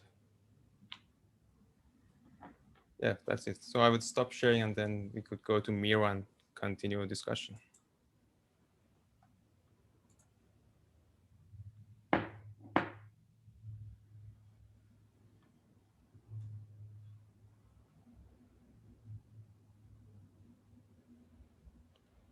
Amsa, I'll just say quickly that I really appreciate your control over the project. You had quite a lot of control when I last saw the project, but it's really beautifully represented. And even though I still am having trouble sort of finding my way through it, I believe that there is that passage through. I really want to kind of talk more about how you've kind of embedded it into the ground, which I think you've had before as well. But I really appreciate how you have managed to kind of get a control over its relationship to. I'm on a row myself, but like kind of I'm looking at your sections, how you have thought the project through, at least the kind of interior into the ground. I'm wondering if maybe, I'm trying to find it, the kind of layer of the kind of, the facade, which the double skin, which is the kind of loose fit, like how it, maybe there's just a little bit more thinking about how it touches the ground or doesn't touch the ground. That could be somewhere to think just a little bit more. Perhaps you did. I'm wondering why it always touches the ground, or how does one, did you talk about how you enter your building? Yeah, the entrance for the center is from the north, from here. If you follow me on the, on the mirror, I don't, or okay. But like, how do you enter through the double facade? If let me show it. Can you see my cursor on the mirror? Yeah. Yeah. So here, if you see the double layer facade is like an opening here, so you can just enter from here and goes to the interior spaces actually. And also, that's in the south. Yeah. Do you ever show an image of this or a drawing, an elevator? No, they're not included in those vignettes images. No. Yeah, because I think that's maybe a conundrum of how to get through how to enter the kind of the low res shape. Do you just walk in, or do you need to slide in through a facet like we've seen before, or do you need to kind of go under a skirt as we've seen before, or can you just walk straight in? And if you do walk straight in, what does that look like? Something to think about.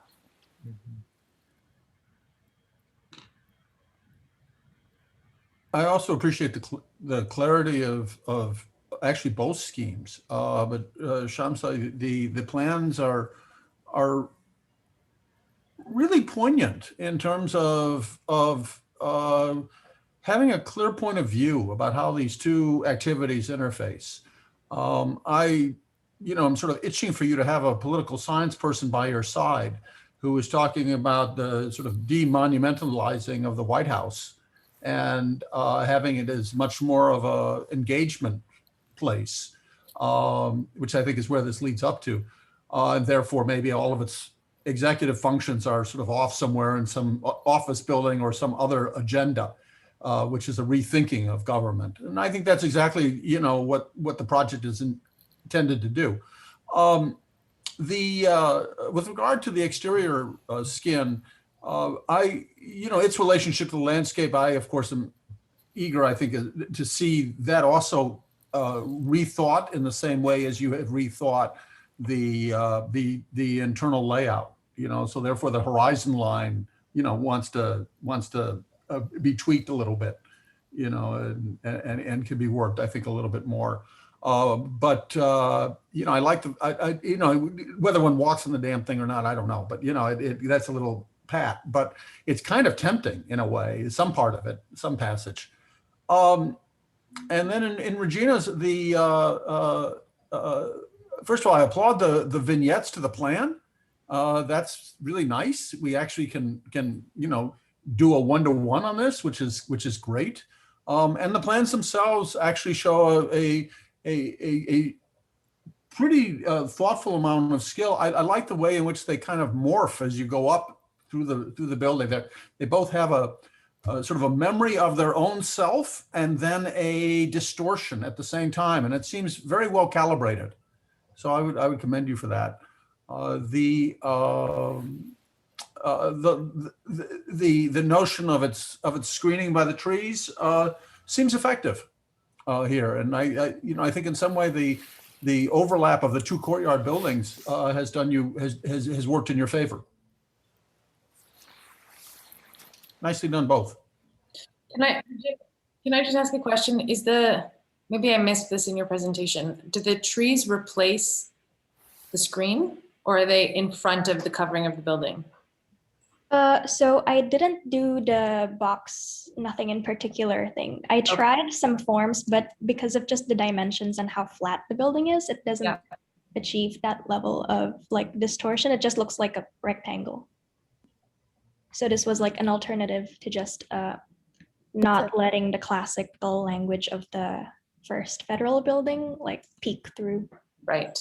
Well, and then in that case, I think it's a really interesting strategy. I was going to say it's redundant, but I'm glad that you approached the problem through another avenue. I think we can come back to your project, but I think the screen in Shamsa's is, as someone who's like not a fan of the screen across the board, I think actually this project makes a really fantastic case for it.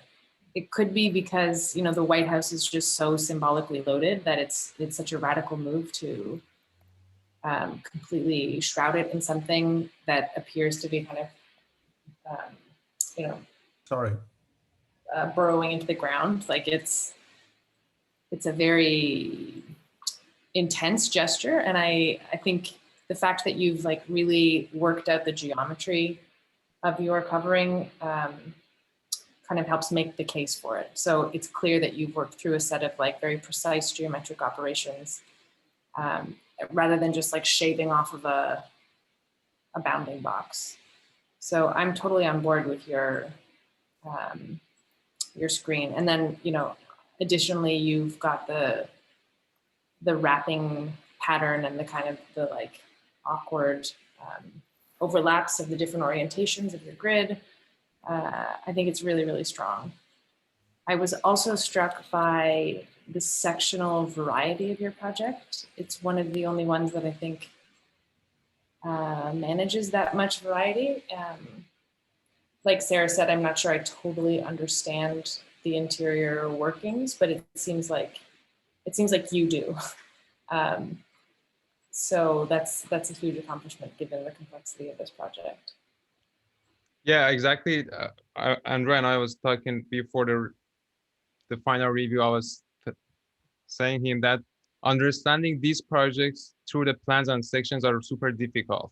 Mm-hmm. I know, but yeah, I mean, I was trying to make an animation, but it took a lot of time. But yeah, it's almost not. I'm not saying all this makes sense, like really functional, but it works as a project. It has like the connected continuous spaces like entrances, but yeah. Yeah, I mean, you talked about the diagram, the spatial diagram that's driving the project, and that is clear. And I think that level of resolution is enough when you're dealing with this much complexity.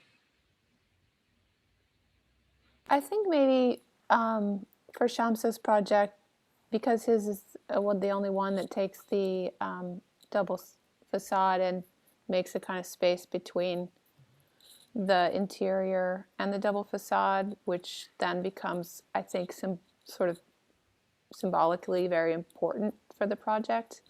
Maybe that's why there's maybe, I see that as a difference.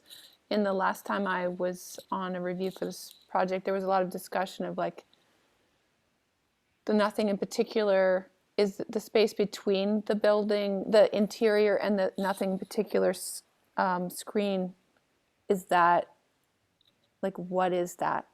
What could that be, or should that be anything? So this one takes a, takes a stab at kind of making it do something more than maybe other ones. Yeah, but I actually, you kind of beat me to it a little bit, Sarah, because I do have, I was kind of trying to pose a similar question, but I'll step back and say that I think both of these projects are really, really well accomplished projects. And I think that for Shamsa, I kind of missed what, in addition to my question about what happens in this interstitial spaces, or these spaces between the double facade and, or the skin and the actual building, why does it take a rectangular shape? Like, why does it spread across the site? The entire proposal. The exterior envelope. Yeah, well, like, yeah, like the the project just spreads across. I see. So basically, the initial form was a box. So I just tried to make do that folding box technique to get rid of the really rectangular box, but it almost is a box. Yes, but I'm kind of just more.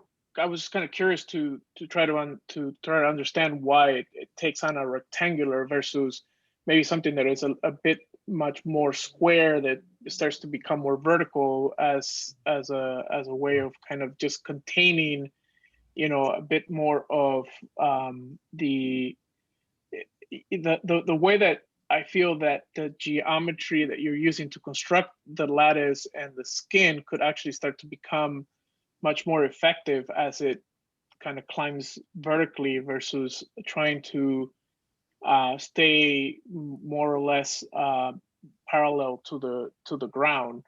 But anyways, I mean, I do see that in the diagrams it is about sort of stitching and moving the programs across and kind of weaving them through the White House. So I mean, I think that, yeah, that kind of adds some clarity. But yeah, I think to me is a question of, since there is a park already, there's an open space, there's a kind of landscape that your building occupies, what happens on that interior landscape moments of the project? Because I think that what happens inside of the actual building itself is clear through the vignettes, but there's no indication, at least perspectively, of like what actually starts to occur in these spaces. It's interesting, Antonio, because one of the things that sets Shamsa's project apart is the White House has exterior spaces that are just, like the Rose Garden, for instance.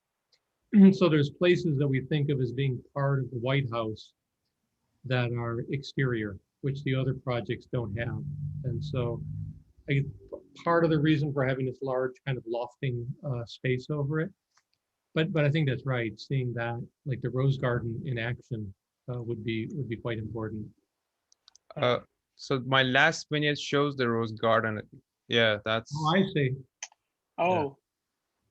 Yeah. Okay. We don't see the roof, like the Rose Garden and roof. Right. Do another one. Yeah, and lastly, I mean, for Priscilla, I mean, I really like your control of just like everything along the way. Yeah. But I'm particularly taken by the vignettes. They're so effective, like just in terms of how they really just start to transform the kind of feeling of like these scenarios that I think are pretty quite much easier to imagine. Like this is really fascinating. Yeah.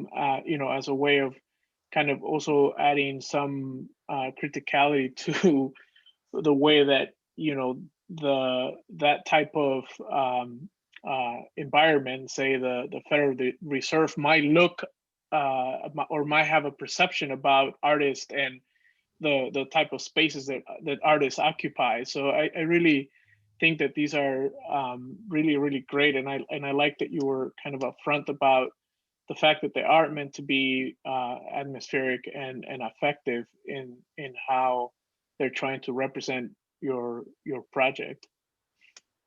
So congrats. Yeah, I would second all of the expressions of how accomplished both of these projects are. I mean, I'm trying to go back and forth on Miro between the two of them and sort of like find both similarities and compare contrast in some ways. But I mean, I think what's so impressive about both of them, one, they also sort of share a programmatic ambition of the sort of like the displaced person. So the exiled artists and refugees. And so there's something like, it's a really useful idea, I guess, to sort of think about that, like the displaced aspects of the architecture. And so there's a lot of parallels, and I think they're each doing it, sort of addressing these issues architecturally in their own way. But I think what's so great about both, or what's so strong and resonant about both, is like each representation or each projection type for both of you, you're really trying to get to the heart of like what that can help you discover and show. So it's not about sort of like becoming more obfuscating and like, it's a lot of these things are about editing, like what you don't show is just as important. So I really appreciate that about both of them, that in the plans and sections, I do feel like I understand the projects more through them. And I think that's an incredible feat to have achieved, given like, the sort of the prompt of how you got to these plans and sections, and that there is so much like complexity in all of these formal moves. So I just want to like tip my hat to that. I think those are both incredible. And then, yeah, for both of them, the sort of collage-y perspective vignettes, I think in different ways and similar ways, are like really nailing a kind of impact that they want to have. Like, I think Regina, yours, I think especially that third one down, the the artist space, like really like impactful, just in your sort of like the choice of what you've included and how you've controlled the you're collaging onto this rendering or whatever. And so you have control over the perspectival space, which I think is not something that always happens in a collage that's sort of like trying to make an impact. And I think you're able to gesture, the kind of quality and the personality of the space. And, and I think these are incredibly strong. Like they get to that juxtaposition super efficiently, I think. And then I think also for Shamsa's, they're more rendered, I'd say, and less collage, although you get a little more free in your collage at different moments. I think that like they're allowing you to show this spatial complexity, again, that we can understand a certain way through your sections. And now we can come over here and just like get to them, through different means. And I think you said so yourself when you were responding to one of Sarah's comments, like, this is what makes it a project. It's not exhaustively complete, which is great. And I think that like, it's exhaustive in all of the work that you've done on it, but it's like, you're picking the moments that you're gonna prioritize certain narratives. And I think that's what makes both of these projects incredibly successful. Yeah, I wanted to just, both projects are really, really nice. And Regina, I think you're making a really nice, development of the project when you come to the vignettes. And I especially, this has already been mentioned, but really appreciate how your vignettes are keyed to diagrammatic plans. This sort of really exactly what Kelly was talking about earlier in the day when she said something about like the story checks out, like the proof is in the pudding kind of thing. So I think these moments of looking to the vignette to push the understanding of the project forward is really interesting. I think that we've seen that throughout the day with different people's vignettes, that they are kind of proving the project. And I think what a lot of them show is that there's a kind of moment of editing for a lot of the projects. And sometimes the editing has then been translated back into the plans and sections, and also conceptually, and sometimes not. But I think in both of these final two projects, that is happening, where the vignette kind of clarifies the idea, and then I don't know if there was time to go back to the plans, but in general, that all the drawings are reinforcing each other in an interesting way, which I like quite a bit. You know, it's interesting, as you may imagine, I'm not even sure I like the word vignettes, let alone the idea of like doing little scenes like that. But yeah, is this the first time you've done the vignettes? I think so. I'm trying to remember, in fact, the studio a number of years ago when, remember Marin, Allen? Yeah, yeah. Michael Tuski and those guys? Yeah. They were doing something where they were doing like sort of, in the corners of their project, there was sort of nefarious gang activities maybe happening in the evening or something. Uh-huh. And, you know, so I think, you know, we always have to represent our projects. And then you want to do something to show, you know, you design a courthouse and someone could get murdered in front, of course, but you don't put that into perspective. You just show the kind of, you know, the happy thing, and people, you know, as generic as non-event as possible, or some very sort of anodyne event. And so, you know, the idea was just looking at some of the things that we saw at the beginning of the year. If you could actually do something where the event itself made it seem like there were consequences. And I know it's no more predictive than showing the kid with the balloon or anything else that you would put in a perspective, but I don't know. It's not clear. I mean, you know, we love to make, we like to be predictive of the wonderful consequences of our projects, or at least the incredible atmosphere of quietude that it will project without any people in it. Something, you know, I mean, there's always this kind of thing that we put out there. And so the thought with the vignettes is that what if we just kind of steered that into a particular direction? I don't think it's that new. Obviously, this goes back to, like, you know, the boxing and the oyster bar in Delirious New York. But you know, so in a lot of ways, all of the things that we do in the studio are, we kind of cherry picked a number of devices from, let's say, the last 30 years or so, and just thought that maybe the particular cocktail was new. The particular mix and what was emphasized and where it was, and combining certain ingredients that are typically, see, it's the end of the review, and so I'm already discussing cocktails.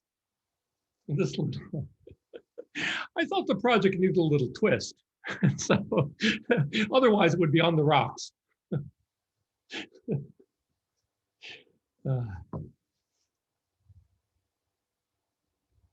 Hey, what a year, huh, Sarah? Holy moly. Yep. Especially for the students. Oh, yeah. Crazy.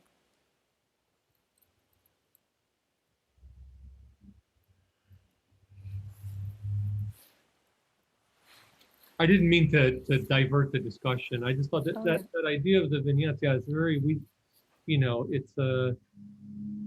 it wasn't, it's like the exterior. It wasn't that it was a good idea. It was just a kind of, it would it would fulfill a certain role. And in the absence of another tool, it would seem to work. Mm-hmm.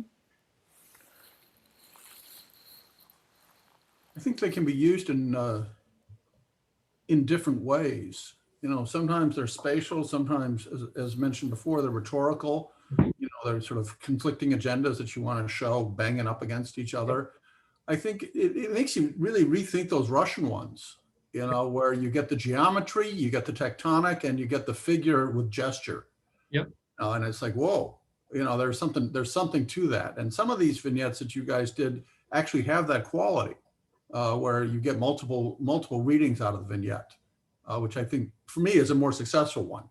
Or at least if you have clarity of purpose for them, you know, trying to tweak that is a goal as well. But I think the range of vignettes is quite fascinating.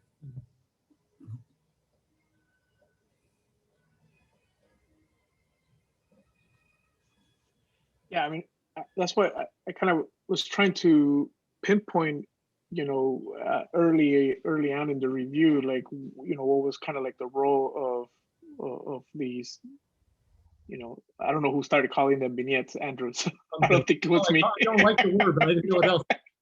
Cliche would be the other word, I guess, but sounded even worse. Yeah, but I'm really glad to kind of see these at the end, because, you know, I do think that these are really complex projects, and having a moment where there's a resolution to the spatial qualities that, or not even just like spatial, but like the way in which we can start to understand these now transform worlds almost, that came out of the kind of existing buildings, because to a certain degree, I mean, I think there is that on the table, that this isn't about kind of creating new environments or worlds. This is about kind of taking the existing and all of its baggage, right, and then sort of twisting it and transforming it into something other. So I really enjoy that part, that each project kind of started us out with something that we can all kind of comprehend, and then at the end it was something different, or it started to kind of give us insight about other possibilities within this Washington DC world, which is not an easy one to kind of also work with, right? No, it's a little creepy, actually, that whole. But we're so like dependent on it. Right, right. Well, that's great. And I pride myself on running my reviews on time. And there's exactly 1 minute to go, but we can run late. I just wonder if there's any, you don't have to feel obliged, but if there's any other closing comments. I thought it was interesting that that the kind of like early exercise of smashing two buildings together and then taking a section and then making slopes.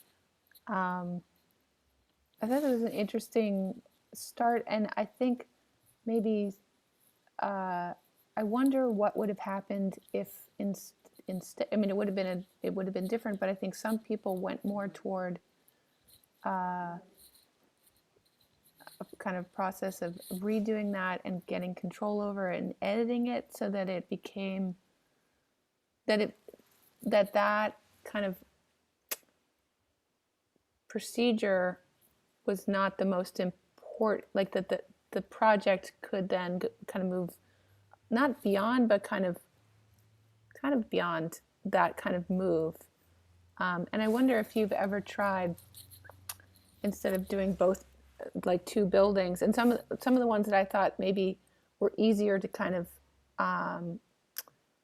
make projections from were ones where the two buildings matched, right, like almost identically to each other, that then they got mushed together, and then it kind of, like, there was maybe less, it was less difficult to kind of make that productive, it seemed like. Yeah. I'm wondering if you ever tried not the whole building, but particular interior volumes within it. Because I thought sometimes the projects were kind of overwhelmed by all the stuff, like all the windows and all the columns and all the Beaux-Artness to it. But that maybe it would be interesting to try it once at the scale of the building, and once at the scale of, like, some of those buildings, a lot of them have these really amazing interior volumes, you know, like just domed spaces that could be really sort of interesting. And then if those get kind of smashed up with other things, like what might happen out of a project, like it's a totally different project, but maybe do it once one way, once another way. Just something I was thinking of. Yeah, I was having sort of similar internal thoughts about like the scale and if there were sort of, I think it was maybe inspired at the very end by seeing Shamsa's study that he did with you a couple of years ago of the bricks, and like there was something really informative about like how much control that seemed to give Shamsa to your project, and so maybe like that, like sort of maybe a little bit like what Sarah's suggesting, that there could be like scalar shifts or just discrete moments, because I think the enormity was a lot. Like the one project that's the 2.8 million square feet, and like I don't even I can't even get my head around that like at all. And then these Excel documents with all of the programmatic area and things, like, so it does make me wonder about like different scales where there's less of the sort of like, you know, just slabs and slabs and slabs, although I know that that was like part of the process of the surface. But I wonder, yeah, like if there's more volume and fewer slabs, like what does that do, or how does that take this process into different terrain? But I mean, overall, really great. I'm having seen the work at the midterm, I guess it was, super exciting just to see where you guys took it. So thank you for having me back. It's been a fun afternoon. Thank you for coming back. Yep. Thank you, everybody. And I will say thank you to all the critics again, and ask the students to just hang out for a minute as we do. Thank you, everyone. Congrats. Thank you. Thanks so much. Congratulations. Bye. Yeah, congratulations. Thank you. Julia, Robert, Sarah, Zoe, etc. Bye, everyone. Goodbye, UIC.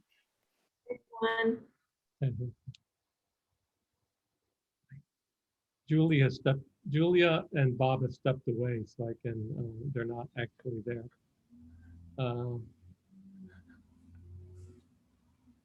Great, everyone. So here we are. We made it. Yay. Yay. So if you're all as exhausted as me, we won't keep this long. I just wanted to say this was really, it's been a pleasure. And really, you know, we let's all get some hazard pay for this.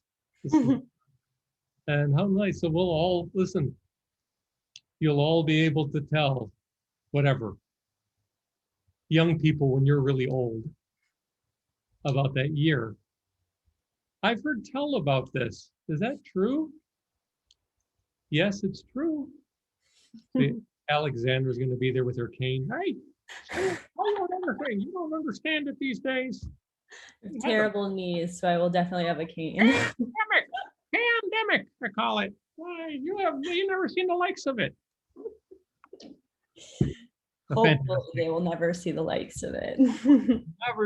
Hopefully we'll stop seeing the likes of this one very soon. Exactly. And we'll never see another one, and it'll be a flu shot, and we're all better. Listen, I'll send you guys some follow-up notes and things. I don't have a lot else to say. I'm sort of exhausted myself. There's cleanup and end of year things that we need to go over. But I want to tell you all it's been a pleasure. And thank you. Thank you so much. Bye. Thank you, Andrew. Bye, everyone. Thank you. Bye. Bye. Bye-bye.